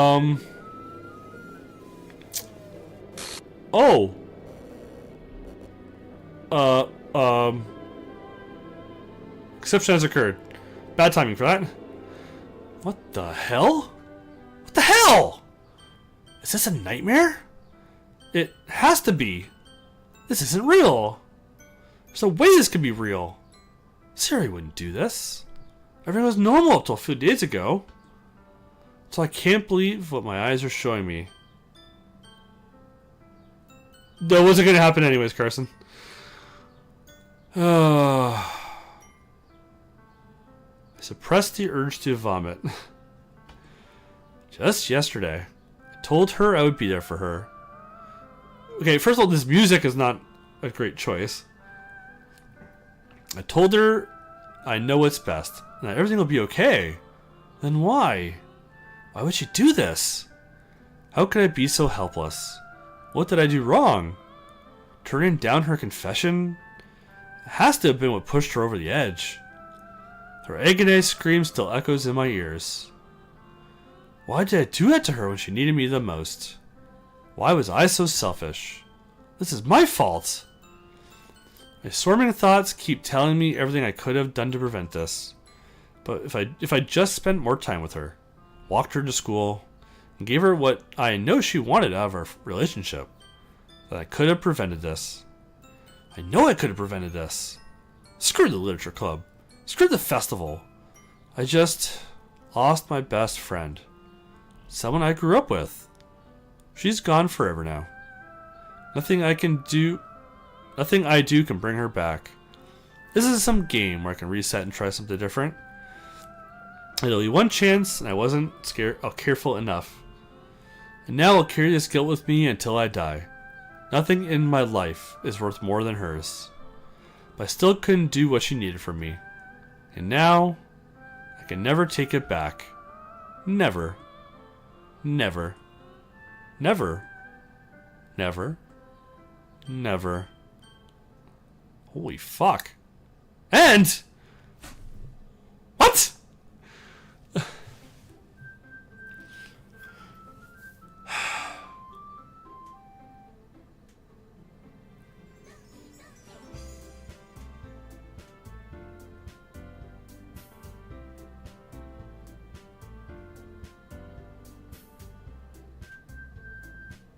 Oh, look at her picture. It's all broken. Oh shit, eh? Oh, that's interesting.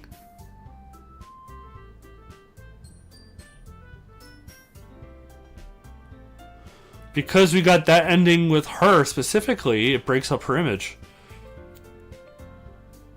Okay, first of all, that's a nice touch by the developer. I gave him crap about the not doing much with the images during the game, but that's a nice touch. Wow, wow,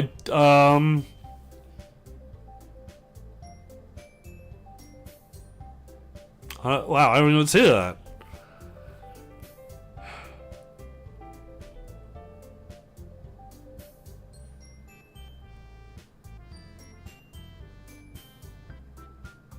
Huh.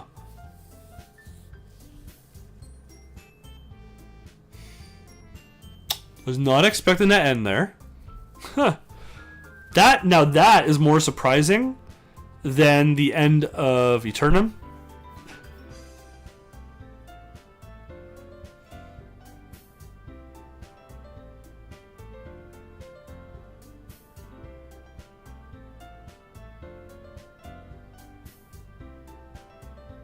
Jeez.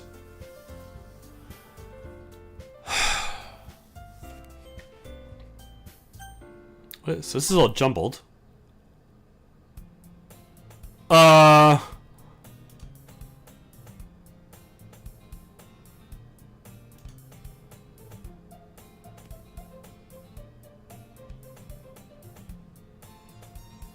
What,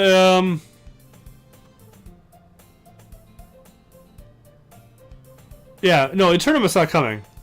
Yeah, like, the way he was talking to those thugs, absolutely, he's gonna get killed. Like, there's no way. So now that she is broken, her name is not available? Is the demon you summoned?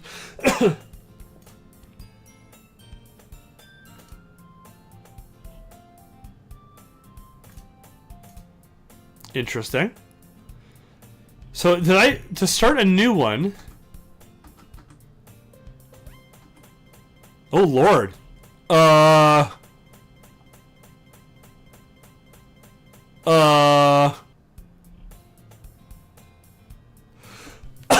Excuse me?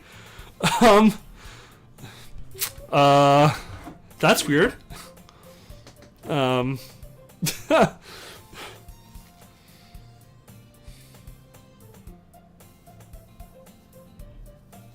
Trade confused. This is still a win. Wow. Whoa. Okay. I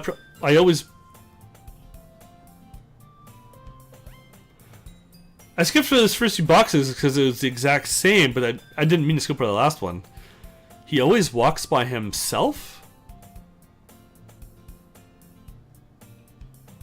Yeah, it's updated the game. Now it doesn't include her?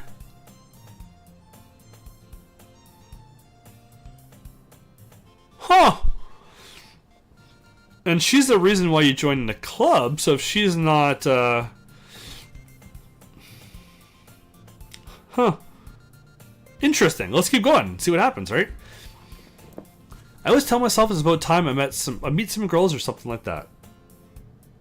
Yeah, that's definitely new. But I have no motivation to join any clubs. I'm perfectly content just going by on average while spending my free time on games and anime. The concussion finally happened. Frank concussions, man. There's always the anime club, but it's not like they would ever be any girls in it anyway.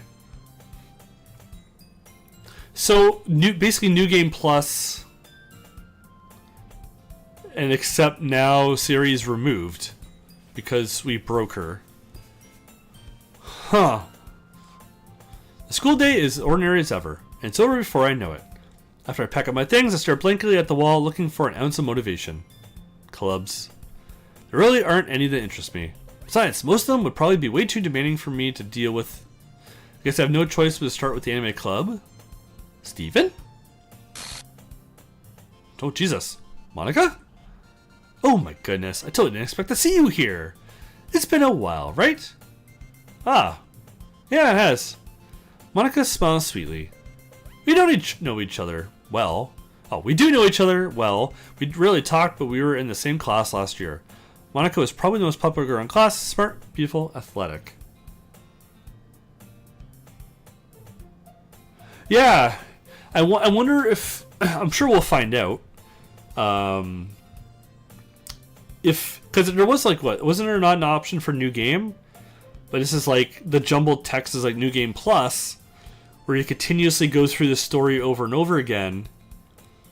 But each time you eliminate a person from the story completely, so the story changes each time because that person is no longer there in the world. So your interactions are completely different, your options are different. That's interesting. I've never seen this before. Huh. Now I wonder if you go with somebody different from the get-go,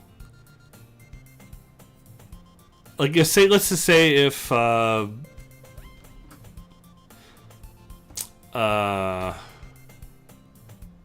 forgot her name for a second, sorry. Monica. If you go with if Monica dies first, let's say, does the rest of the story continue without her? Huh.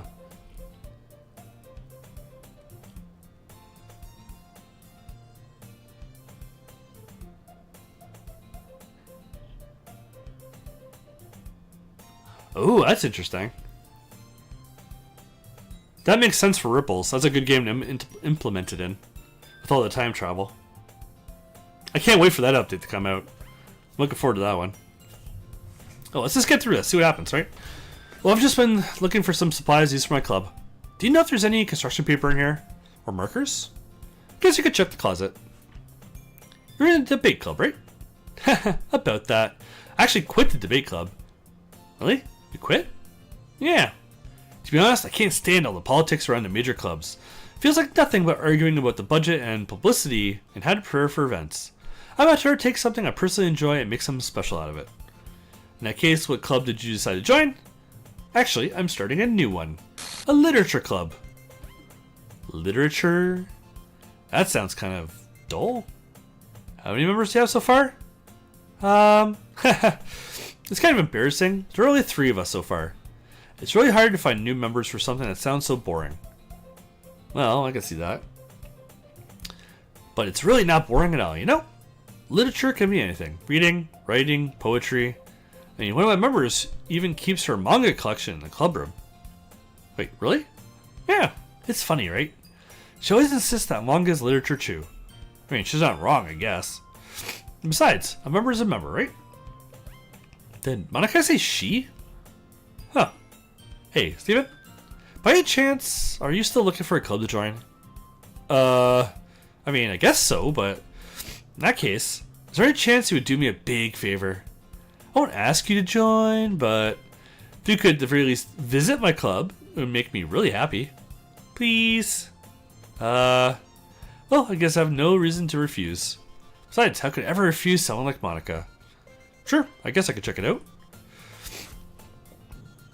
I wonder if we're kind of being shoehorned in with Monica here. No, that doesn't make sense. Never mind. Never mind. If I was to say anything, it doesn't make sense. Oh, awesome. You're really sweet, Steven. You know that? It's nothing, really. Shall we go then? I look for materials in our time. You're more important. And thus, today marks the day I sold my soul to Monica and her irresistible smile. I timidly follow Monica across the school and upstairs, a section of the school I rarely visit, being generally used for third-year classes and activities. Monica, full of energy, swings open the classroom door. I'm back! I brought a guest with me. Eh? Okay, before we get into that, I just want to see... how long did it take us to get through this once? The first stream was 2 hours and 47 minutes. Some of that will be me at the beginning, so like 2 hours and 40 minutes. Last stream was only an hour. And we are... So that's about 3:45. We're 2 hours into it, so... What, almost 6 hours to get through it once? It's not terrible. With me reading it to you guys and chatting and... a guest? Seriously? You brought a boy? Way to kill the atmosphere. Don't be mean, Natsuki. I think if we could push through it, I might skip some of the boring dialogue. Not boring, but like irrelevant. Just to maybe we'll be able to get done a lot further today and get closer to another ending. But anyway, welcome to the club. Our words escape me in this situation. This club is full of incredibly cute girls. So let me guess, you're Monica's boyfriend, right? What? No, I'm not. Natsuki. The girl with the sad attitude, whose name is apparently Natsuki, is one I don't recognize. Her figures, well, she's probably first year. Anyway, this is Natsuki, energetic as always. This is Yuri, the vice president. It's nice to meet you. Yuri, who appears comparably more mature and timid, seems a hard time keeping up with someone like Natsuki. Yeah, it's nice to meet you both. So I ran into Steven in the classroom and decided to come check out the club. Isn't that great? Wait, Monica, didn't I tell you to let me know in advance before you brought anyone new? I was going to. Well, you know. Sorry. I didn't forget that, but I just happened to run into him. In that case, I should at least make some tea, right? Yeah, it would be great. Why don't you come sit down, Steven? The girls have a few desks arranged to form a table. Yuri walks to the corner of the room and opens a closet. Meanwhile, Monica and Natsuki sit across from each other. Still feeling awkward, I take a seat next to Monica. So I know you didn't really plan on coming here, but we'll make sure you feel it right at home, okay? As president of the Literature Club, it's my duty to make the club fun and exciting for everyone. I'm surprised there aren't more people in the club yet. It must be hard to start a new club. Yeah, who could put it that way? Not many people are very interested in putting out all the effort to start something brand new, especially when it's something that doesn't grab your attention, like literature. You have to work hard to convince people that you're both fun and worthwhile, but it makes school events like the festival that much more important. I'm confident we can all really grow into this club before we graduate. Right, Natsuki? Well, I guess. Natsuki reluctantly agrees. Such different girls, all interested in the same goal. Monica must have worked really hard just to find these two. Yuri returns to the table, carrying a tea set. She carefully places a teacup in front of each of us before setting down the teapot in the middle. You keep a whole tea set in this classroom? Don't worry, the teachers gave us permission.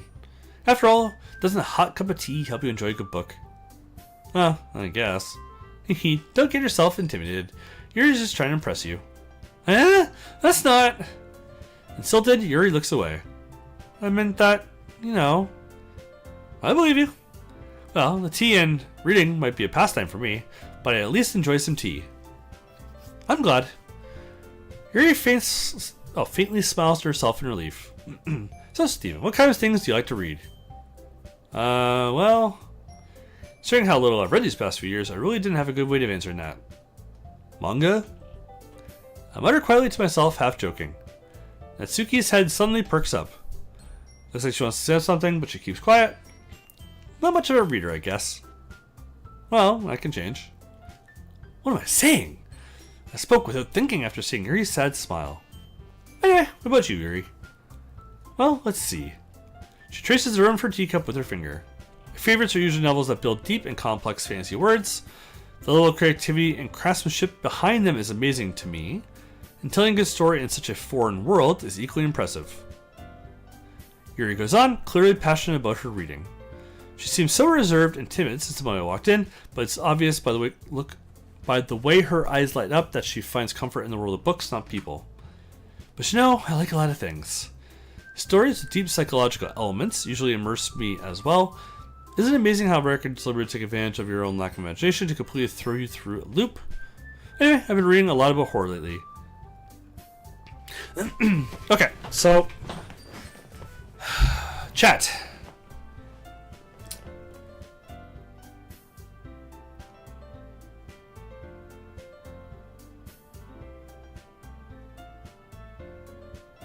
Hey, thanks, Nero. Appreciate it, buddy. Oh, I'm sorry, hit the mic. Thank you, thank you. Good timing, too, because I was just about to ask the question. Which one of the three should we go for this time through? Do we continue our path through with Yuri again? Do Yuri again, and this time see how the ending changes if somebody else... Now, yeah, see what happens again. Like, go through this entire thing over and over and over again, and see if Yuri, like, with just Yuri only, every single time we do. Or do you want to go with Monica, or do you want to go with Natsuki and see? Let's roll the d20. Well, there's 3 options, though, right? So how do you divvy it up for a d20?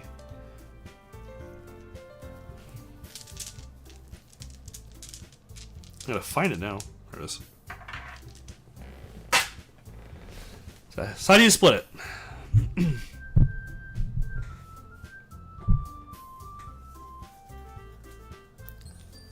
I am tempted to just go with Yuri again. Just because I want to see now. So the first time through that we just finished, when I was writing my poems, the very first poem I wrote it not for Yuri specifically. So this time I would write every single one, if we do them, if we still do them anyways, for Yuri, every single one. And we can see how the ending changes. Or we could pick one of the other girls and then see what happens from that. Yeah, you'd have to do like what, 1 to 7 or 1 to 6 for one, I guess. It's like 7 to 14 and 14 to 20, I guess is probably what they do.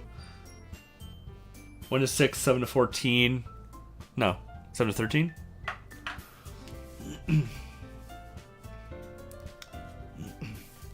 Alright, let's roll. Big whammies, big whammies! Oh, actually, before I rolled that, I didn't pick who goes what. Okay, so Monica is the lowest. Natsuki will be in the middle. And then Yuri will be high. We'll do that. So Monica, then Natsuki, and then Yuri. Yeah, I do.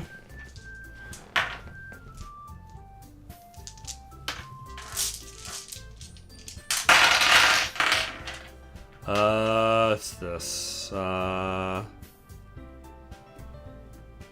have a D4. I got a D4. I guess you can't see it's green, but I've never actually rolled this thing before. A D4.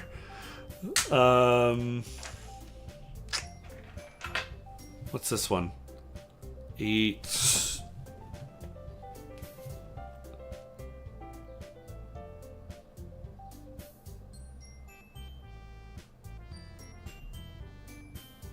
I have a D8. Let's see, I got a 4, I got an 8.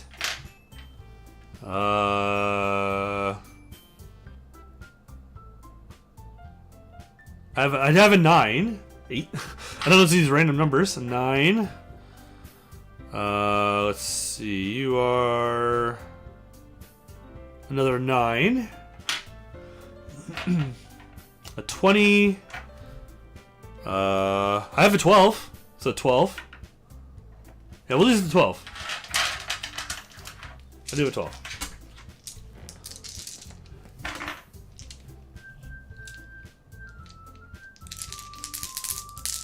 Back in the bag you go. Alright, 12. So same order. Monica, then Natsuki, and then Yuri. So Joseph got a 7. So that would be Yuri. I got a 12. So that would be Yuri for me. I can't show it to you, I don't think. Yeah, it's just cleared screen. So I got Yuri too. What'd you get, Carson? If you have one. Oh, you got Monica. Ooh. It looks like it's 2-1.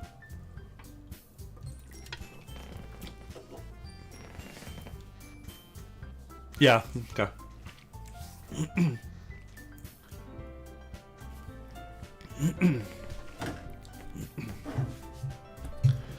Alright, well, it's 2-1. So looks like we're going to continue with Yuri here. Without all that interaction from the other girl, I'm very, very curious to see who's the one that's going to get upset this time. My guess is... Oh, I don't know. I was going to say Natsuki, but so far Monica is the one who seems more interested. Oh, let's go. I read a horror book once. Desperately crafts something I can relate to at a minimal level. At this rate, Yuri might as well be having a conversation with a rock. I expect that from you, Yuri. It suits your personality.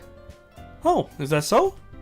Really, if a story makes me think or takes me to another world, then I can't really put it down. Surreal horror is often very successful at changing the way you look at the world, if only for a brief moment. Ugh, I hate horror. Oh, why is that? Well, Her eyes turned over to me for a split second. Never mind. That's right. You should like to write about cute things, don't you, Natsuki? What? What gives you that idea? You left a piece of scrap paper behind the last club meeting. It looked like you were working on a poem called... Don't say it out loud! Give that back! Fine. Natsuki, you write your own poems? Well, I guess sometimes. What do you care? I think that's impressive. Why don't you share them sometime? No! Natsuki averts her eyes. You wouldn't like them. Not a very confident writer yet. I understand how Natsuki feels. Sharing that level of writing takes more than just confidence. The truest form of writing is writing to oneself. You must be willing to open up to your readers, exposing your vulnerabilities, and showing even the deepest reaches of your art. Do you have writing experience too, Yuri?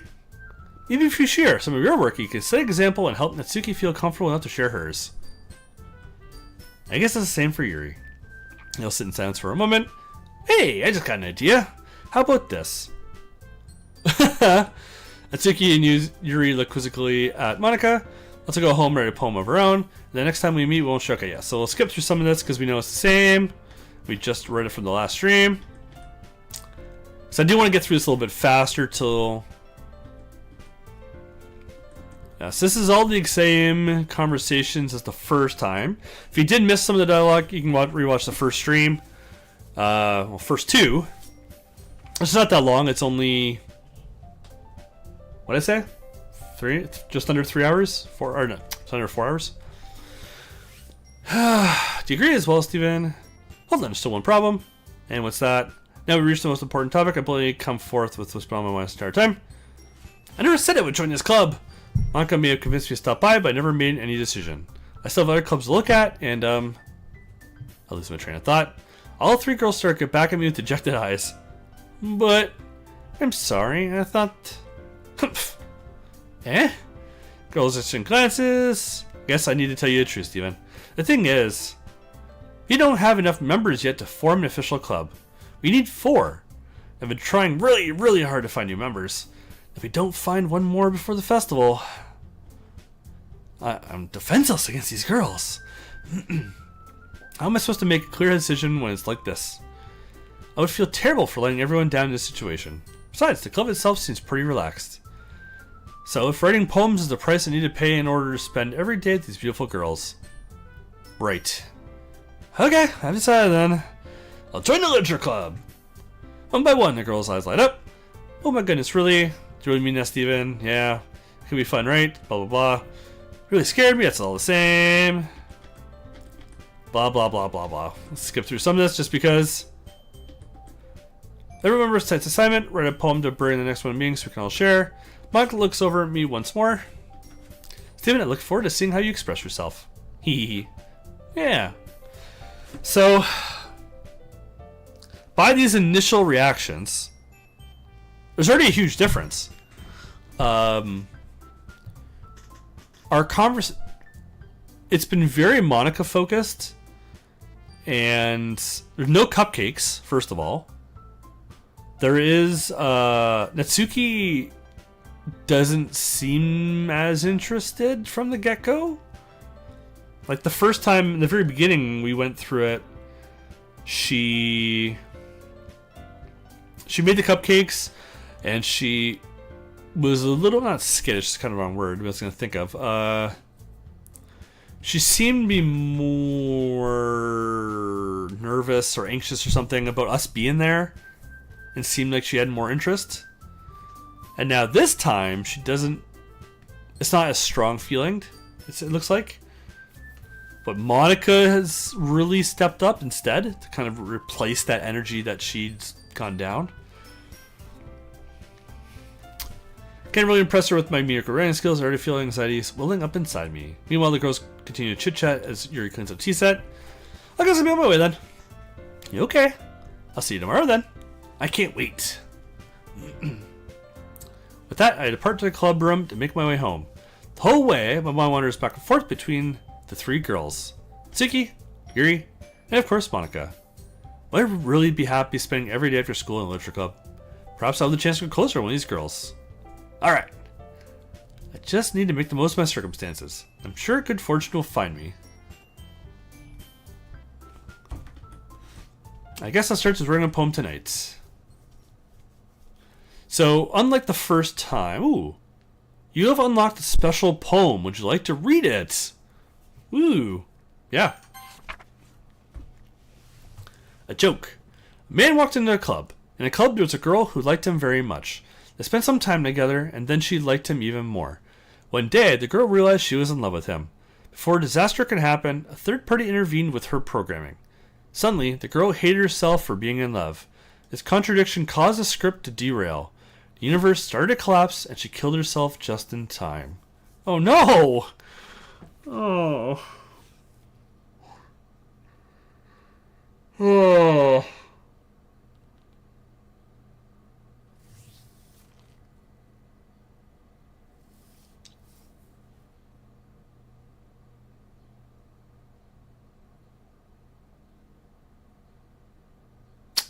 Wow. Obviously you know what that's about. Ah, man.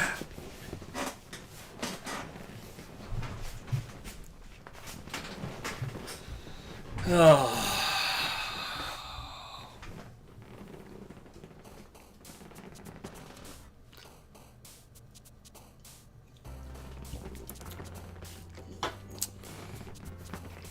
Man.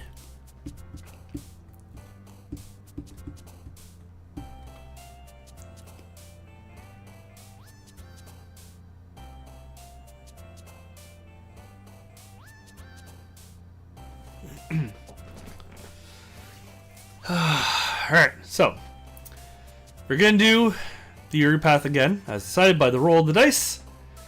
So Yuri loves the dark stuff. If you pick all the bad words, like the evil, horrible options. Yeah, I just noticed that too, Kirsten. We're missing one. Obviously, don't spoil anything, guys, as you all know.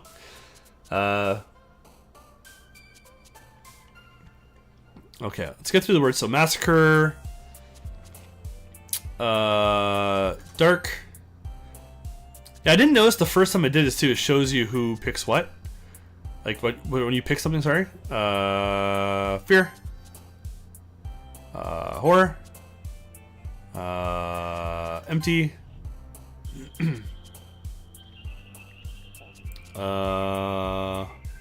Misery. Lazy? Oh, Lazy's her. Interesting. Graveyard. Broken. Frightening. Sadness. Oh, sadness is her. Oh, that's weird. Okay.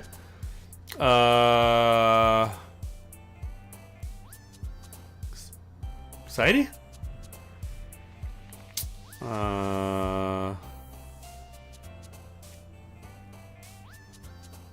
Secretive? Despise? Disown?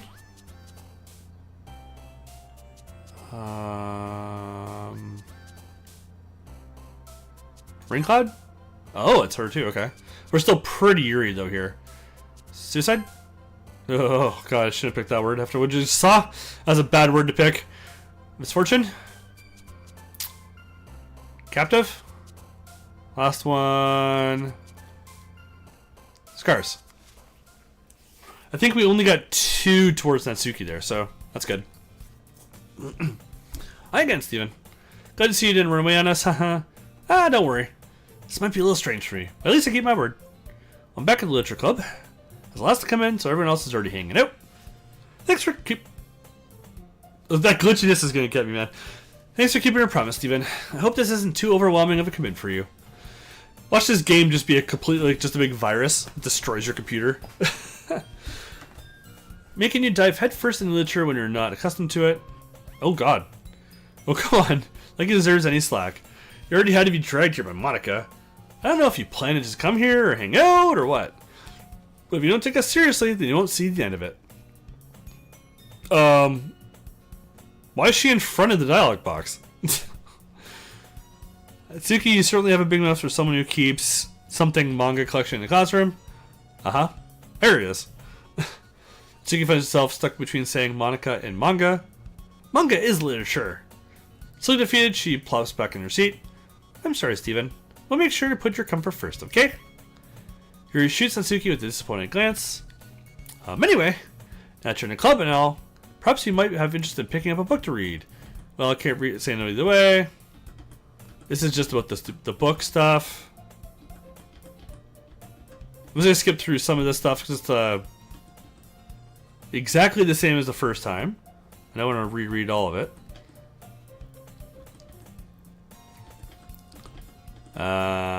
Discuss it if you wanted. This is... yeah, so that's all the same. That's all the same probably because it has nothing to do with the other one. Now everyone's settled in, expecting Monica to kick off some scheduled activities for the club. But it doesn't seem to be the case. Yuri's face is already buried in a book. I can't help but notice her intense expression like she was waiting for this chance. Meanwhile, Natsuki is rummaging around in the closet. I'm really curious to talk to Yuri a little bit more. But at the same time, I would feel bad for distracting her from reading. I catch a glimpse of the cover of the book. It looks like the same book that she lent to me. More than that, she seems to be on the first few pages. Crap. I think she knows me looking at her. She takes on her glance at me, and our eyes meet for a split second. Bailey makes her hide her face deeper in the books. Sorry, I was just spacing out. I muttered this, sensing I made her uncomfortable. Oh, it's fine. If I was focused, I probably wouldn't have noticed it in the first place. But I'm just rereading a little bit, so... That's the book you just gave me, right? Uh-huh. I wanted to reread some of it. Not for any particular reason. Just curious, how come you have 2 copies of the same book? Well, when I stopped by the bookstore yesterday... that's not what I meant. I meant, I just happened to buy 2 of them. I see. Something fairly obvious here that Yuri isn't telling me, but I decided to let it go. I'll definitely start reading it soon. I'm glad to hear. Once it starts to pick up, you might have a hard time putting it down. It's a very engaging and relatable story. Is that so? What's the story about anyway? Well, look at the cover of the book. The book is titled Portrait of Markov. There's an ominous looking eye symbol in the front cover. Basically about this social camp that was turned into a human experiment prison. And the people trapped there have this trait that turns them into killing machines that lust for blood, so basically vampires. But the fact facility gets even worse, and he starts selectively breeding people by cutting off their limbs and affixing them to... Oh, that could be a little bit of a spoiler. But anyway, I'm really into it. The book, I mean. Not the thing about the limbs. That's kind of dark, isn't it? It may sound like it's going to be a nice story. So the dark turn came from nowhere. Are you not a fan of that sort of thing, Stephen? No, it's not that. I mean, I could definitely enjoy those kinds of stories, so don't worry. I hope so. Yeah, I totally forgot that Yuri's into those kinds of things. We didn't forget. She's so shy and reclusive on the outside, but her mind seems to be completely different. It's just that this kind of story is the kind that challenges you to look at life from a strange new perspective, where horrible things happen not just because you want someone to be evil, but because of... Whoa, Jesus! But because the world is full of horrible people and we're all worthless anyway. Then suddenly... What the hell happened? I'm rambling, aren't I? Not again. I'm sorry. Hey, don't apologize. I haven't lost interest or anything. Well, I guess it's alright then. I feel like I should let you know that I have this problem. I let things like books and writing fill my thoughts. Oh God, what? What was that? What did it say? Go back! Damn it. I kind of forgot to pay attention to other people. So I'm sorry if I end up saying something strange. And please stop me if I start talking too much. I really don't think you need to worry. It just means that you're passionate about reading. So the least I can do is listen. It's a literature club after all. That's true. In fact, I might as well get started reading it, right? God. Yes! I mean, you don't have to, but... What are you saying? Yeah, that little glitch noise just totally threw me off. There's been so little sound effects in this. It just threw me off. What are you saying? Let me just get the book. Quickly retrieve the book that I put into my bag. Alright, it's fine if I sit here, right? I slip into the seat next to Yuri's. Yeah. Are you sure? Seemed a little apprehensive. I'm sorry. It's not that I don't want you to. It's just that sometimes I'm not... Oh, it's just something I'm not very used to. That is, reading in company with someone. I see. 456-P. Yeah. Man.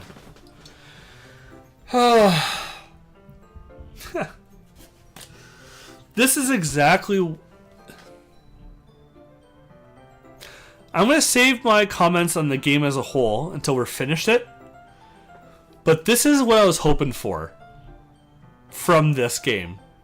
When I chose to do just live stream a visual novel, there's only so many that don't have any kind of nudity in it, right? That are decent to begin with. My options are not super huge. So we'll be doing probably more than one playthrough of this, just not back to back. The second playthrough, we'll pick someone different to start with and go from there. But this is exactly why. You guys can see my actual reactions to this, chat with you guys while we're dealing with this together. Yeah, you guys will have to let me know of other visual novels that are really good that don't have any nudity. I don't care about the theme of it. It just can't have nudity because it's YouTube, right? Doing it live, I can't cut it or censor it. Because I would have no idea it's coming up, right? So you'll have to give me some recommendations later on. Or I can do it now and I'll just save a list of ones to pick from for next time. But yeah, we're going to keep going with this one until we finish all the paths. I'm assuming you can New Game Plus until you get through all the characters.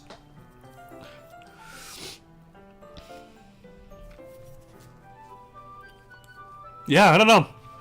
I'm sure if you have something like a Stream Deck or something where you can just hit a button and it'll change scenes on you. It's fine. You can quickly tap it, and it'll make the change. I don't have that. So if something pops up on the screen, I have to move my mouse over and like switch to a different scene to block it. But by the time the image is up at that point, right? Anyways, let's get through this. I want to get through as much as I can today. Because the last hour we did, that like 1 hour stream, whatever, it was rough, so. Open a book, start reading the prologue. As soon as you understand what Yuri means about reading in company. As if you can feel her presence over her shoulder. This is all the same, so we'll kind of skip through this. Oh god, I missed another one. I know, sorry for skipping, but like, we already read this. If you didn't read it, go back and watch the first stream. There is the VOD on YouTube you can watch. Unedited. I slide my desk until it's up against Yuri's and hold my book more between the two of them. Ah, I suppose so. Yuri timidly closes your own copy. I think because we still have 3 characters to pick from, it's why it's not too much different yet. But if we eliminate another one, though, then things are going to get crazy. Once we lean in a little bit, her shoulders are almost touching. Feels like my left arm is in the way, so I instead use my right hand to hold open the book. Ah, guess it makes it difficult to turn the page. Here. Yuri takes her left arm and holds the left side of the book between her thumb and forefinger. Ah.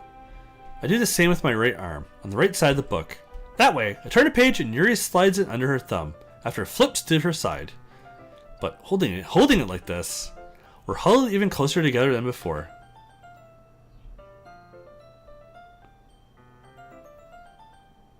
Oh, well, that's okay, Carson. Don't worry about it. It's only like a line or something. I'm not too worried about it.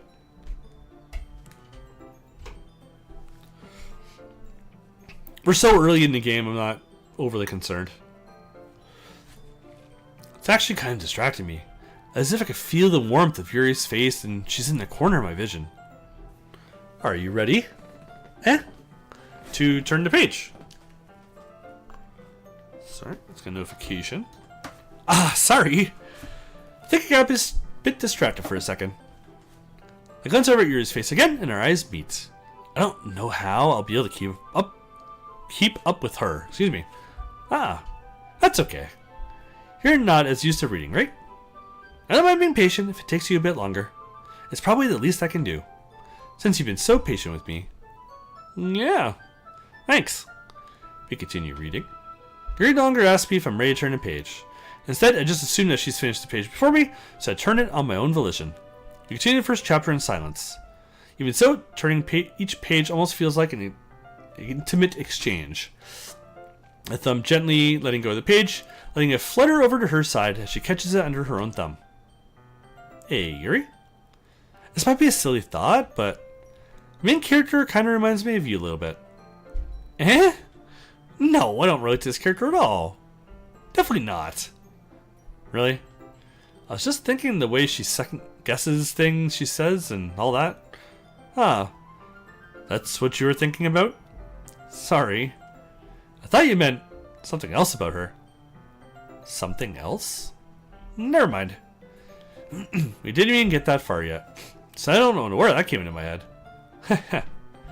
Yuri, are you feeling alright? Yuri's been a little fidgety ever since we started reading. You can rest if you're feeling sick or something. Your breathing is a little... My breathing? Yuri puts her hands in her chest, as if to feel her heartbeat. I didn't even notice. Anyway, I'm fine. I just need some water. Alright, don't push yourself. Yuri stands up and practically rushes out of the classroom. What on earth was that about?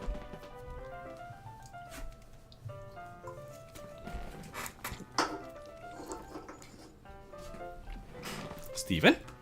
Did something happen just now? I have no idea. Yuri was acting a little strange, I guess. So you don't know anything? Sorry, I can't say that I do. Are you worried about her? Oh, no, not really. I was just making sure you didn't do anything to her. No, nothing. Don't worry, I believe you, silly. Yuri just does this sometimes. It's nothing alarming. Alright, if you say so. Okay, why don't we start start sharing our poems with each other? Eh? Shouldn't we wait for Yuri? Well, she might be a while, so I just figured we'd get started without her. Is that okay? Yeah, I was just asking. Stand up, make a mental note where I left off in a book, and slip it back into my bag.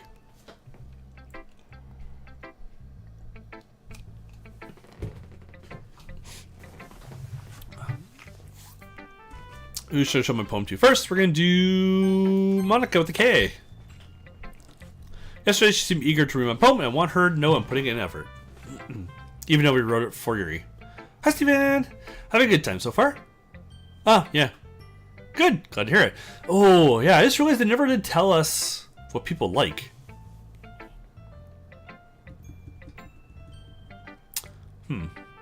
Good, glad to hear it. By the way, since you're new and everything, if you ever have any suggestions for a club, like new activities or things we can do better, I'm always listening. Don't be afraid to bring things up, okay? Alright, I'll keep that in mind. By the way, I apologize for my green screen not being great. The lighting in this room is awful, especially since I just lost a light bulb the other day. I haven't replaced it yet, so it's not the greatest lighting above me to start. And my quote-unquote green screen is literally strapped to the back of my chair. So, it's not great. Of course, I'll be afraid to bring things up. I'm much better off just going with the flow until I'm more settled in. Anyway, want to share a poem with me? It's kind of embarrassing, but I guess I have to. Don't worry about it. We're a little embarrassed today, you know? But it's that sort of barrier that we'll all learn to get past soon. Yeah, that's true. I handed Monica my poem. Uh-huh. Great job, Steven. I was going, ooh, my head while reading it. It's really metaphorical. Not sure why, but I didn't expect you to go for something so deep. I guess I underestimated you. It's easiest for me to keep everyone's expectations low. That way, it always counts so I put in some effort. That's not very fair. Well, I guess it worked anyway. You know that Yuri likes this kind of writing, right? Writing that's full of imagery and symbolism. Sometimes I feel like Yuri's mind is just totally detached from reality. I don't mean that like it's a bad thing, though. But sometimes I get the impression that she's just totally given up on people. She spends so much time in her own head, that's probably a much more interesting place for her. Oof. Kind of gives you like subtle hints, eh? About what they're kind of dealing with. Let's move the shift around, sorry, a little bit. That's why she gets so happy when you treat her with lots of kindness. I don't think she's used to being indulged like that. She must be really starved for social interaction, so don't blame her for coming on. Oh, I am showing reality. Oh, hold on. Fix my chair a bit here. Here we go. Like earlier, I think if she gets too stimulated, she ends up withdrawing and looking for alone time. Suddenly, the door opens. Yuri! I'm back. Did I miss anything? Not really. Well, we all started sharing our poems with each other. Eh? Already? I'm sorry for being late. No need to apologize. There's still plenty of time, so I'm glad that you took all the time you needed. Alright. Thanks, Monica. I suppose I should go get my poem now. Anyway, do you want to read my poem now? Don't worry, I'm not very good. You sound pretty confident for someone who claims to not be very good. Well, that's because I have to sound confident. That doesn't mean I always feel that way, you know? Let me see. Well, let's read it then.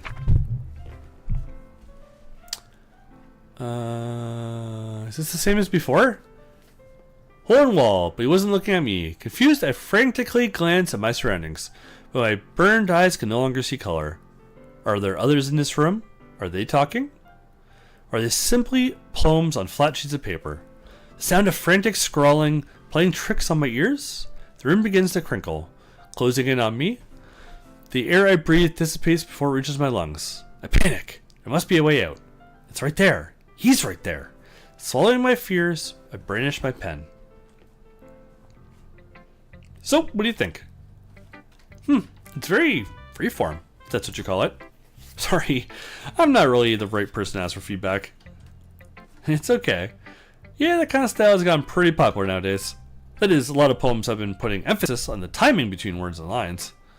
When performed out loud, it can be really powerful. What was the inspiration behind this one? Well, I'm not sure if I know how to put it. I guess you could say it's some kind of epiphany recently. It's been influencing my poems a bit. An epiphany? Yeah, something like that. I'm kind of nervous to talk about deep stuff like that, because it's kind of coming on strongly. Maybe after everyone is better friends with each other. Anyway, here's Monica's writing tip of the day. Sometimes when you're writing a poem or a story, your brain gets too fixated on a specific point. If you try so hard to make it perfect, then you'll never make any progress. Just force yourself to get something drawn on paper and tidy it up later. Another way to think about it is this. If you keep your pen in the same spot for too long, you'll just get a big dark puddle of ink. So move your hand and go with the flow. That's my advice for today. Thanks for listening! And as always, thanks for coming to my TED Talk. We always did Natsuki last time. Let's do her earlier this time. Alright, we have 45 more minutes left. What? What?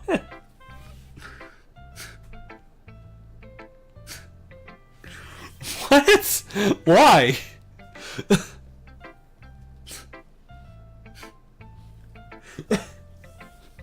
What? What? What was that? Oh my god. It's called overthinking. Oh my god. Those eyes. Steven, if you're not gonna take this club seriously, then go home. What?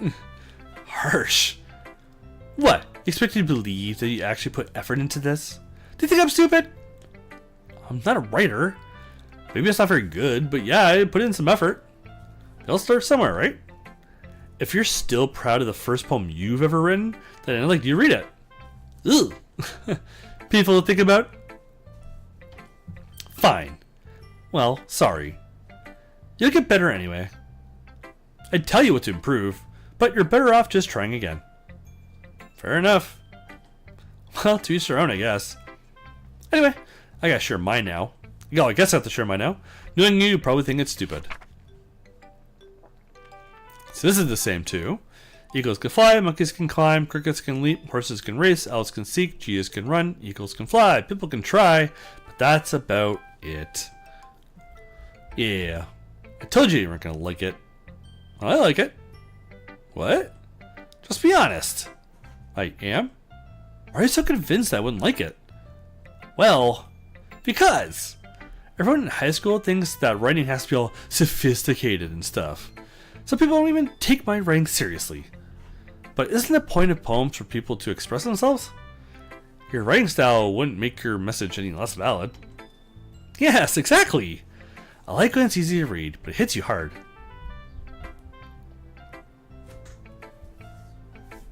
Oh, have yourself a good night, Carson. Thanks for coming by and hanging out. Appreciate you, buddy. Be safe. Be happy. Have fun.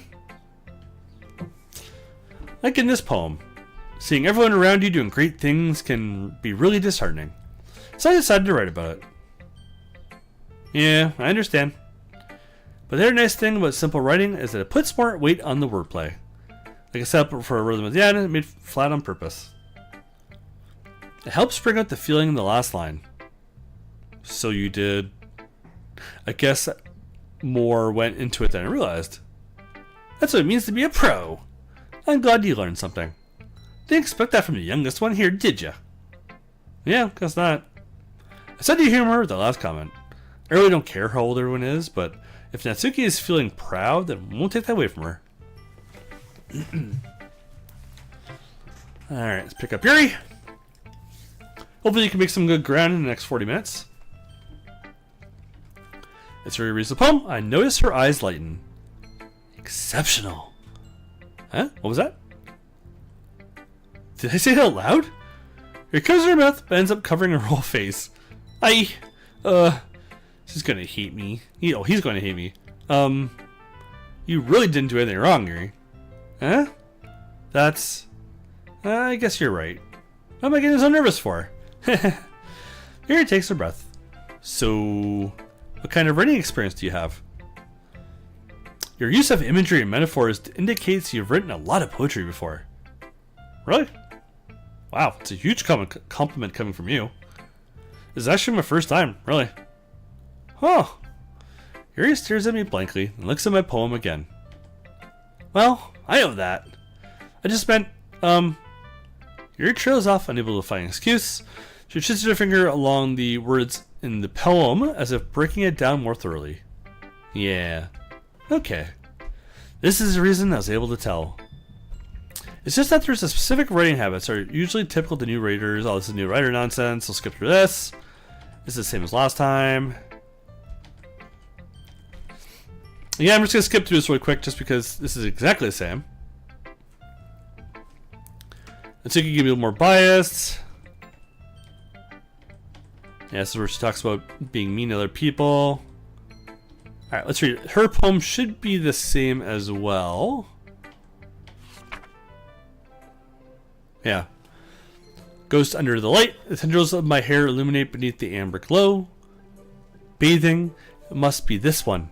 The last remaining streetlight to have withstood the test of time. The last yet to be replaced by sickening blue-green hue of failure. I bathe. Calms. Breathing air of the present but living in the past. The light flickers. I flicker back. Man, the handwriting on the small screen sometimes.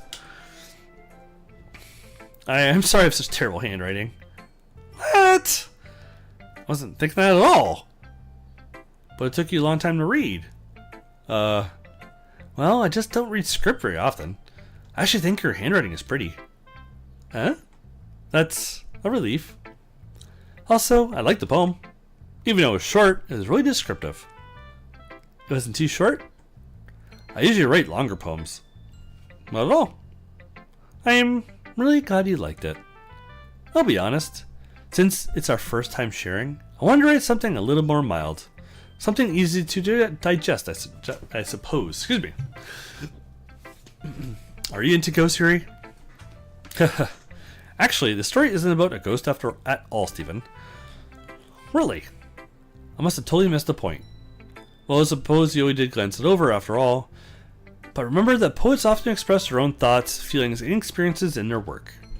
They usually do more than tell a simple story or paint a picture. In this case, perhaps the subject of the poem is only being symbolically compared to a ghost, lingering in her last remaining place of comfort, unable to let go of the past, and soon be left with nothing. That's a lot more solemn, putting it that way.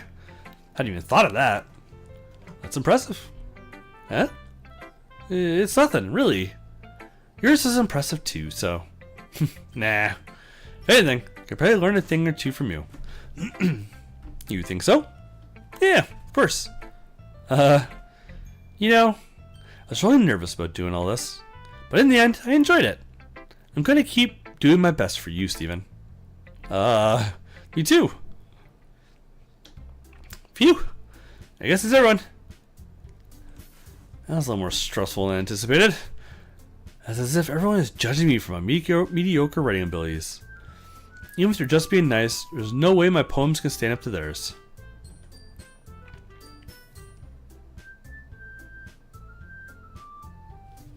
I thought I heard music going weird for a second.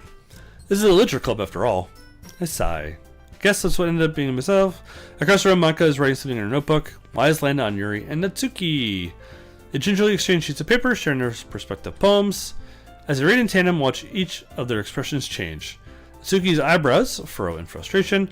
Meanwhile, Yuri smiles sadly. What's with this language? Huh? Did you say something? Oh, it's nothing. Natsuki dismissively returns the poem to the desk with one hand. Guess you could say it's fancy. Haha, thanks. Yours is cute. Cute? Did you just completely miss the symbolism or something? It's clearly about the feelings of giving up. How can it be cute? I know that. I just meant the language, I guess. I was trying to say something nice. Eh? You mean you have to try that hard to come up with something nice, you say? Thanks, but it really didn't come out nice at all. Well, I do have a couple of suggestions. Humph.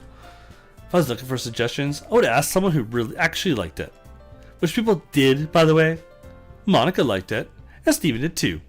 So based on that, I'll gladly give you some suggestions of my own. First of all, excuse me.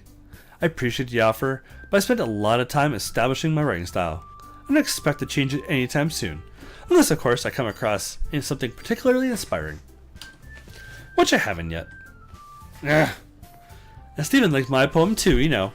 He even told me he was impressed by it. Suki suddenly stands up. Oh, I didn't realize you were so invested in trying to impress our new member, Yuri. Eh? That's not what I... You're just... Yuri stands up as well. Maybe you're just jealous that Steven appreciates my advice more than he appreciates yours. Huh? And how do you know he didn't appreciate my advice more? Are you that full of yourself? No. If I was so full of myself, I would deliberately go out of my way to make everything I do utterly cutesy. Ugh. Well, you know what? I wasn't the one whose boobs magically grew a size bigger as soon as Steven started showing up. I always love that line. Atsuki! Atsuki, that's a little... This doesn't involve you. Taking out your own securities and others like that? You really act as young as you look, Natsuki. What is happening with this screen? Why is the music changing so much? Me? Look who's talking, you want to be edgy, bitch. Edgy? Sorry, my lifestyle's too much for someone of your mental age to comprehend. See? What is happening with this music? Just saying that proves my point. Most people learn to get over themselves after they graduate middle school, you know.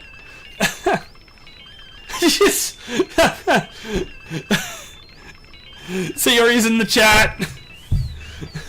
Oh no! Being attacked by Sayori in the game in the chat.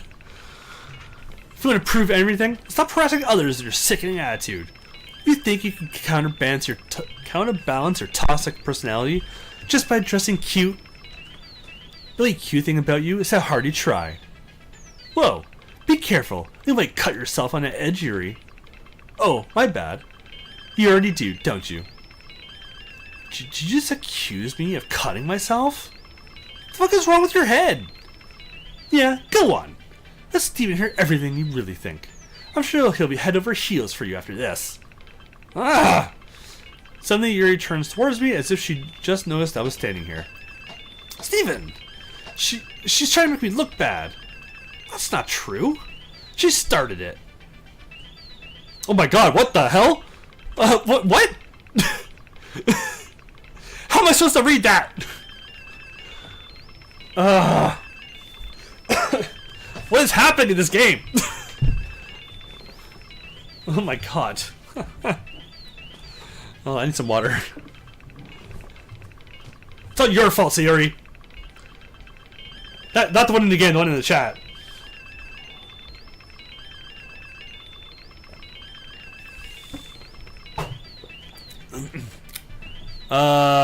Yuri? I don't know, I'm picking two. Huh.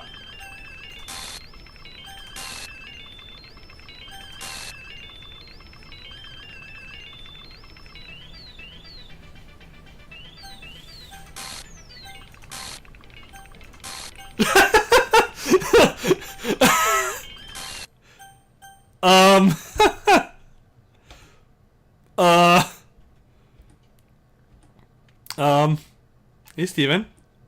Why don't we step outside for a little bit? Hi, Monica. Okay. Sorry about that. They really shouldn't have tried to get you involved. It's probably better for us to stay out of this. We'll go back inside once they're done yelling. Some president I am, right? I can't even confront my own club members properly. I just wish I was able to be a little more assertive sometimes. But I never have it in me to put my foot down against others. You understand, right? That was so fucking strange. This game is so weird. It started off so normal. What is happening? Oh my lord. Anyway, if this makes you want to spend less time with the others, then that's fine. I'd be happy to spend time with you instead. Suddenly, Natsuki runs out of the classroom. She quickly runs away. Oh dear. Well, it looks like they're done. And she was crying, so that's not good. I didn't mean it. I didn't mean it. I didn't mean it. Yuri is rocking back and forth in her desk with her palms on her forehead. Yuri? I didn't mean it. I believe you. I have no idea what Yuri might have said to Natsuki. Or did... Steven? Please don't hate me. Please. I'm not like this. There's something wrong with me today. It's fine, Yuri. We know you didn't mean it. Besides, I'm sure Natsuki will forget about it all by tomorrow. Completely. Anyway, the meeting is over, so you can go home now if you want. Yuri looks at me like she wants to say something, but she keeps glancing at Monika. You can go first, Monika. I'd like to stay a little bit longer. I'm the president, so I should be the last one out. I'll wait for you to be done. Oof. Well, I'm vice president, so please let me take that responsibility today. Kinda sounds like you don't want me around for something, Yuri. It's not that. It's not that. I didn't get much of a chance to discuss my book with Steven. It would just be embarrassing with you listening. I guess I don't really have much of a choice, do I? I'm sorry for causing trouble, but I really appreciate you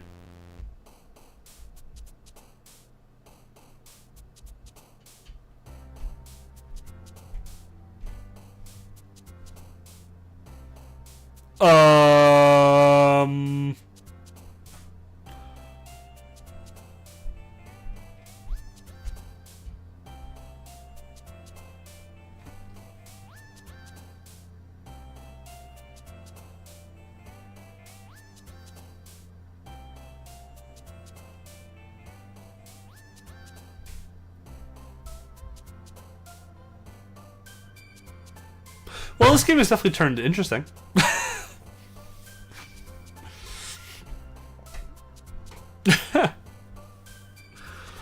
Oh my god.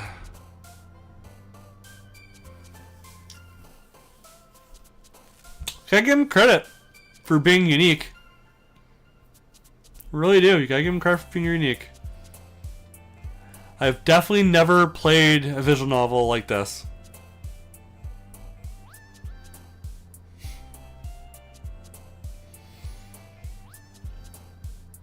And that's really interesting that she says she doesn't have it in her to put her foot down.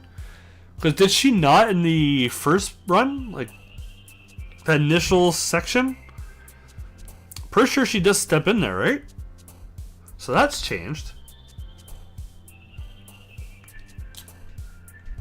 On my own, I haven't played too many. I stopped playing them on my own once I started doing YouTube, because I wanted to play everything blind, so you guys can get my actual reactions to things.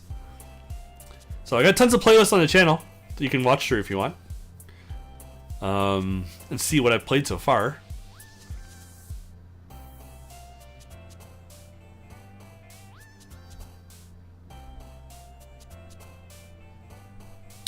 Okay, well, let's get through this again. Anxiety? Depression? Tragedy? See if I can do a full 20 out of 20 for her. Misery? Suicide? Entropy? Death? Pain? Massacre?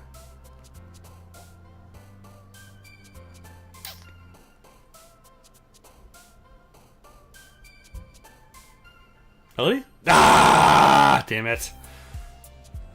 Agonizing? Oh god, her face! Contamination? I saw that! Her face changed. Alright, Joseph. I only have 25 minutes left. So if you're not back within 25 minutes, it's great to see you, buddy. Always appreciate you. Anger. Oh, wow! I wasn't expecting her to have anger. Okay, so I got two wrong.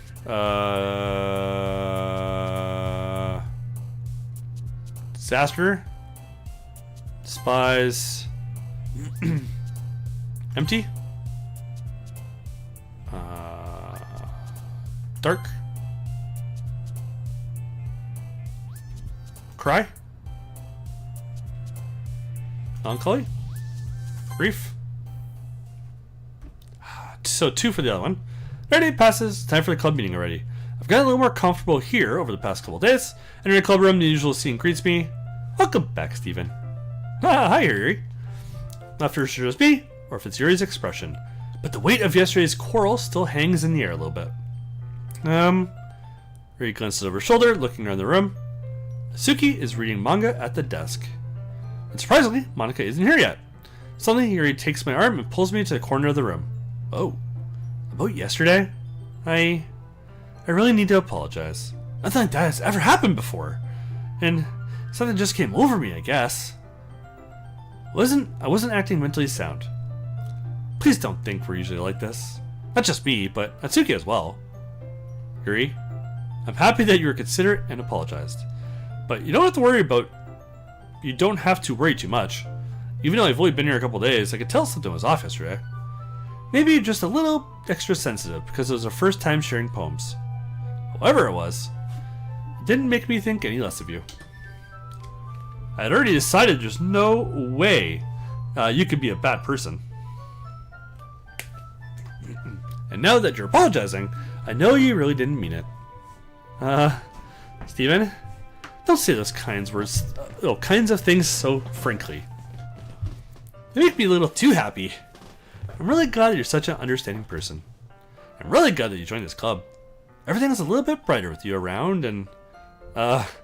Sorry, what am I saying right now? Hey, have you guys seen Monica? No, I haven't. I was kind of wondering where she was. Man. Yuri, I'm guessing you haven't either? Yuri is clearly taken aback by how calmly Natsuki is addressing her. No, I haven't. Jeez, this isn't like her at all. I know it's stupid, but I can't help but worry a little bit. What? Why are you looking at me like that? Natsuki, about yesterday. I just wanted to apologize. I promise I didn't mean any of the things I said. And I'll do my best to stay under control from now on. So... Yuri, what the heck are you talking about? Did you do something yesterday? Huh? Jeez. Whatever's on your mind, I'm sure it was nothing. I don't even remember anything bad happening. You're the kind of person who worries too much about the little things, aren't you? We're a weird text. But I accept your apology anyways, if it helps you feel better about it. Besides, it's kind of nice to hear, since I was always afraid you secretly hate me or something. Hee. No, not at all. I don't hate you. Well, you're kind of weird, but I don't hate you either. Natsuki turns to me. You're still on trial, though. Hey! Suddenly, the door swings open. Sorry, I'm super late. Oh, super sorry. Ah, there you are. I didn't mean to be late. I hope you guys weren't worried or anything. Nah. Well, Natsuki was. I was not! What took you so long anyway? Well, my last period today was study hall. To be honest, I just kind of lost track of time. That makes no sense, though. You would have heard the bell ring at least. I must not have heard it, since I was practicing piano. Piano?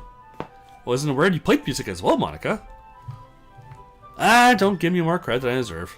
I guess I've been practicing for a while, but I'm still not ready. Oh, still not really good yet. Excuse me.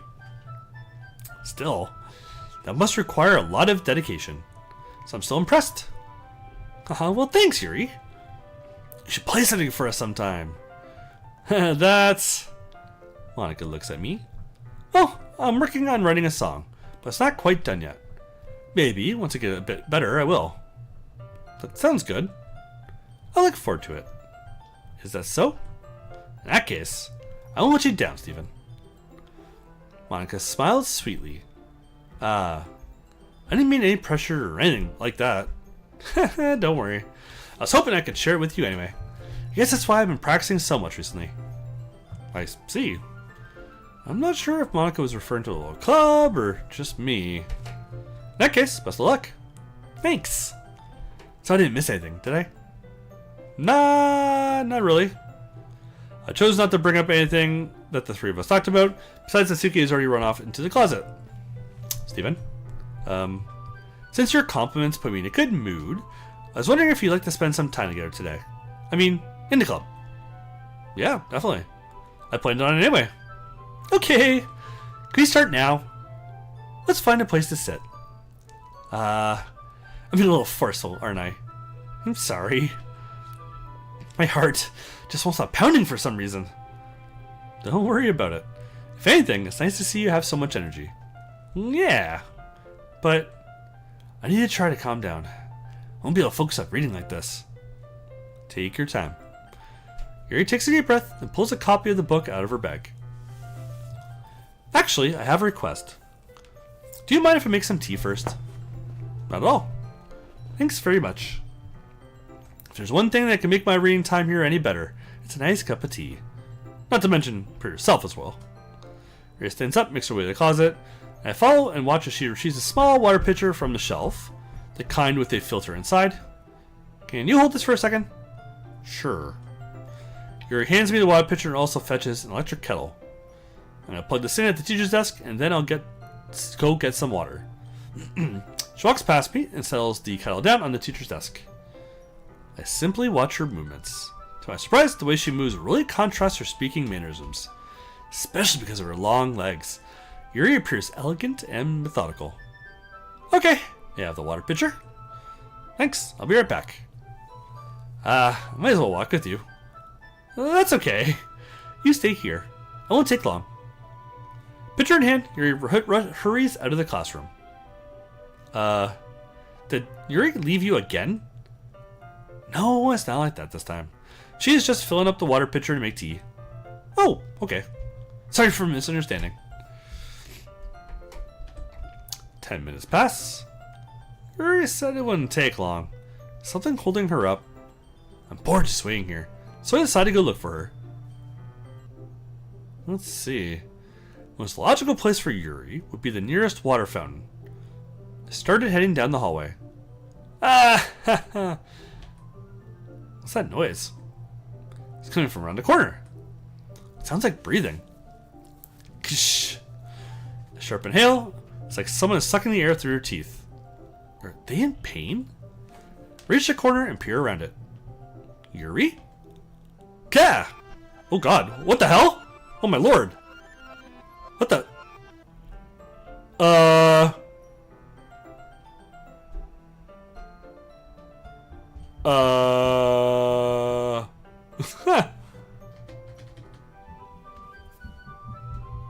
Can we go? Huh! It doesn't even have it in the history. Huh. Interesting. Interesting. I'm back. Thanks for waiting patiently. Steven, do you like oolong tea? Huh. I'm gonna have to rewatch my VOD to catch that. Oh, yeah. Anything that's fine. Very well. Resets the temperature in the kettle to 200 degrees. Now it's time to get the teapot. You really do this properly, don't you? Of course. I shouldn't do any less when I'm making tea for others. Even if I'm not an expert on tea or anything. Hehehe. In that case, you'll only be even more impressed. Oh, perhaps I will. Yuri fetches the teapot and begins measuring the tea leaves. To my surprise, she even starts humming a little to herself. You must be in a good mood now. Is that so? I was letting it show. And you noticed. I was doing a bit of thinking. I decided that I would try expressing myself a bit more. Turns out, it's not very hard for me to do. When it's you who's around anyway. Oh. That's great, Yuri. Just don't push yourself too much. You're always worrying about me, Steven. It's very endearing. Yuri wasn't kidding. I don't even know if I can keep up with this. I watch Yuri pour a cup of tea for each of us. Steven, I have another request. Do you mind if we sit on the floor today? Eh? Why's that? It's a little bit easier on my back. I could read with my back against the wall rather than bending over at my desk. Oh, sorry. I didn't realize. No worries. I just have back pain fairly regularly, so I do my best to manage it. Is that so? I wonder why that is. It's most likely because of your posture, right? Always hunched over like that while reading? Yes! I have terrible reading posture. Hehe, sure it is. So that's why we should sit on the floor. Fair enough. I'll go ahead and get the book. Retrieve the book from my bag. Ah, I have some chocolate as well. It's a bag of small chocolate candies. I take it since it'll go well with the tea. Yuri and I then sit against the wall, teacups at our sides. As if in sync, we assume the same reading position for last time, each holding one half of the book. Except this time, our bodies are even closer to each other. I can't see too well. Ugh. Yuri slides closer until our shoulders are touching. How am I supposed to focus on reading like this? Yuri was always kind of cute, but when she's being less apprehensive, it's almost more than I can handle. Your teacup? She hands me a teacup. Holding it with my hand, that's not holding the book, I end up in a position that makes it even harder to focus. Because now I need to make sure I don't accidentally touch her chest. Meanwhile, Yuri hasn't noticed a single thing. She wears her intense reading expression, and I can only presume the world around her has faded away. It is all my willpower to focus on reading. After a few minutes, I finally managed to relax a little. I put the teacup between my legs and fumble with the chocolate wrapper. Sorry. I briefly let go of the book to finish opening the wrapper. You can have as much as you want. That's okay. I won't take any. Huh? Are you sure? Well, if I touch it, then I might get smudges on the pages. You're right. I didn't even think about that. My bad. No need to apologize. I'll hold the book, okay? Are you sure? Of course. Yuri opens the book with both hands. She holds it so that I don't have any harder of a time reading from it. But as a result, her left arm is practically resting on top of my leg. Well, in that case, Yuri is already totally focused on the reading again. I take a chocolate candy and pop it in my mouth.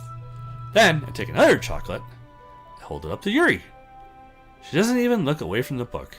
She simply parts her lips as if the situation was completely natural. But that means I can't stop here. I apprehensively place the chocolate in her mouth. Just like that, Yuri closes her lips over it. Eh? Yuri's expression suddenly breaks. Did I just... Yuri looks at me like she needs to confirm what just happened. Steven? Sorry. I guess I shouldn't have done that. Yuri starts to breathe heavily. I can't. Steven. Suddenly, Yuri forcibly grabs my arm and jerks me to my feet. My teacup gets knocked over. Steven. My heart. My heart won't stop pounding, Steven. I can't calm down. This is different. I can't focus on anything anymore. Can you feel it? Yuri suddenly presses my hand against her chest. Oh. Why is this happening to me? I feel like I'm losing my mind. I can't make it stop. It even makes me not want to read. I just want to look at you.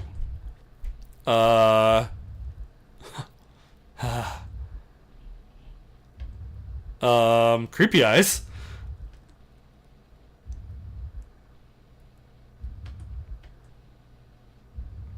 A little creepy. It's time to share poems? That was weird. Who should I show him a poem to first? Okay, we'll do one of them and then we'll stop it and discuss and stuff in chat. So let's do Natsuki first, and then we'll move on from that. Yeah, just as I thought. Steven, come on. I'm not stupid. I know how much time you've been spending with Yuri. It's obvious that you care more about impressing her than trying to improve your writing. To put it bluntly, it's kind of pathetic. Or even in this club, Steven. Honestly. I thought getting a new member would help everyone get more involved together. Not exclude each other even more. This is such a stupid activity anyway. Look, I'm not in a good mood today. I just don't feel like talking right now. Please go away. Okay. Very different second run through. Yuri was looking very creepy with her eyes there. It is a shame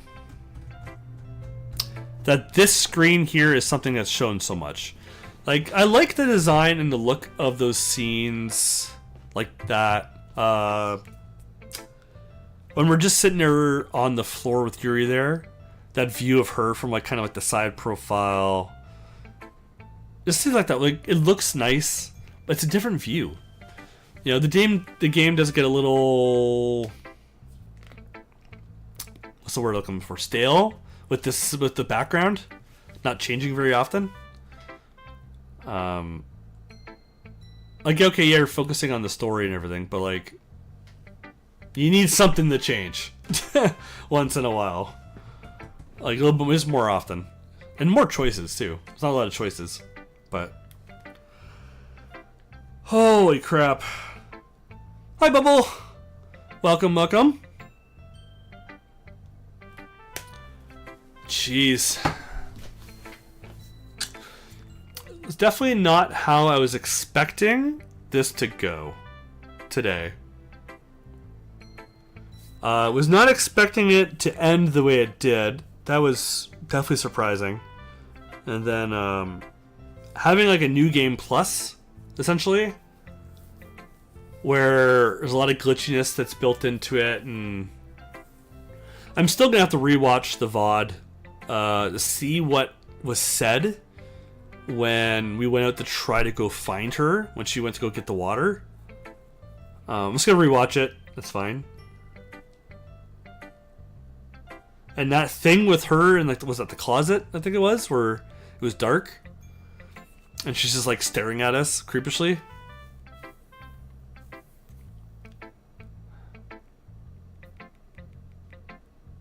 It's very interesting. There's something going on, it feels like, overall. I don't know, it's hard to really describe my thoughts here. So we know already Natsuki in this one, not interested, right? At all. Which is fine.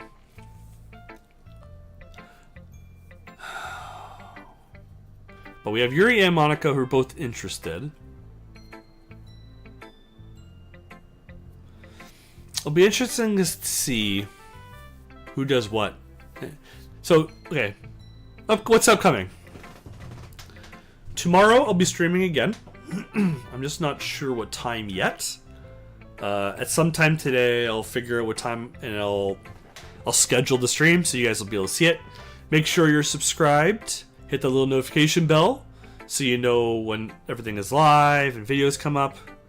If you're new to the channel, you know, visual novels Monday to Friday. Currently, Monday, Wednesday, Friday is Intertwined. Tuesday and Thursday is How to Fix the Future. YouTube memberships are available.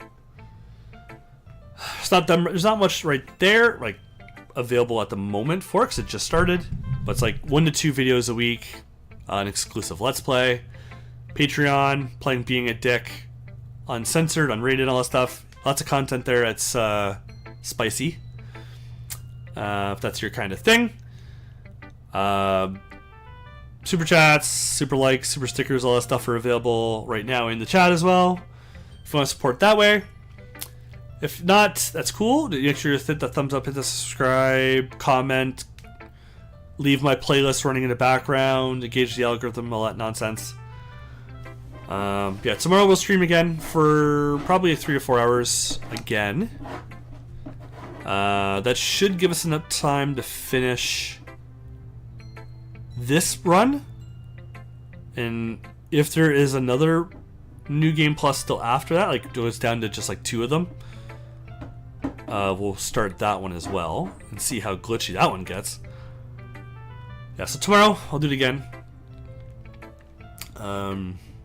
If you don't stop in tomorrow, that's cool. Hopefully you stay tuned for Monday, when the next Intertwined video goes live. It's always Monday, Friday, noon Eastern. This week coming up, I'm on afternoons, so I should be able to do premieres for all the episodes. Yeah, I'll be able to do a premiere for every episode, so I'll be not streaming, but you know what I mean. I'll be here to chat with you guys and watch them together when they first get released. Alright, so it's 7:56 p.m. Streaming for 3.5 hours. I need to take the dog for a walk. The poor girl has been sleeping since she ate her dinner in my roommate's room, which is nice. If you missed is the last stream? Or the stream before? Where I had Rolo pop on stream at the very end. So if you missed it, you missed out on her cuteness. She's amazing. Alright. Anyways, this is where we're going to leave it for today. Thanks to everybody who popped in today to say hi. I say for view count, this is actually, I think, the highest I've ever had for a stream. So I really, really appreciate every single one of yous. All the new subscribers I've gotten, which didn't come up, which is disappointing. So I do have Streamlabs set for alerts for YouTube, but I guess it's not working, or I probably set it up wrong. So I'll have to look into that, because I did get a couple of subscriptions that should have came up. So thank you guys for subscribing, and hopefully catch you guys all tomorrow.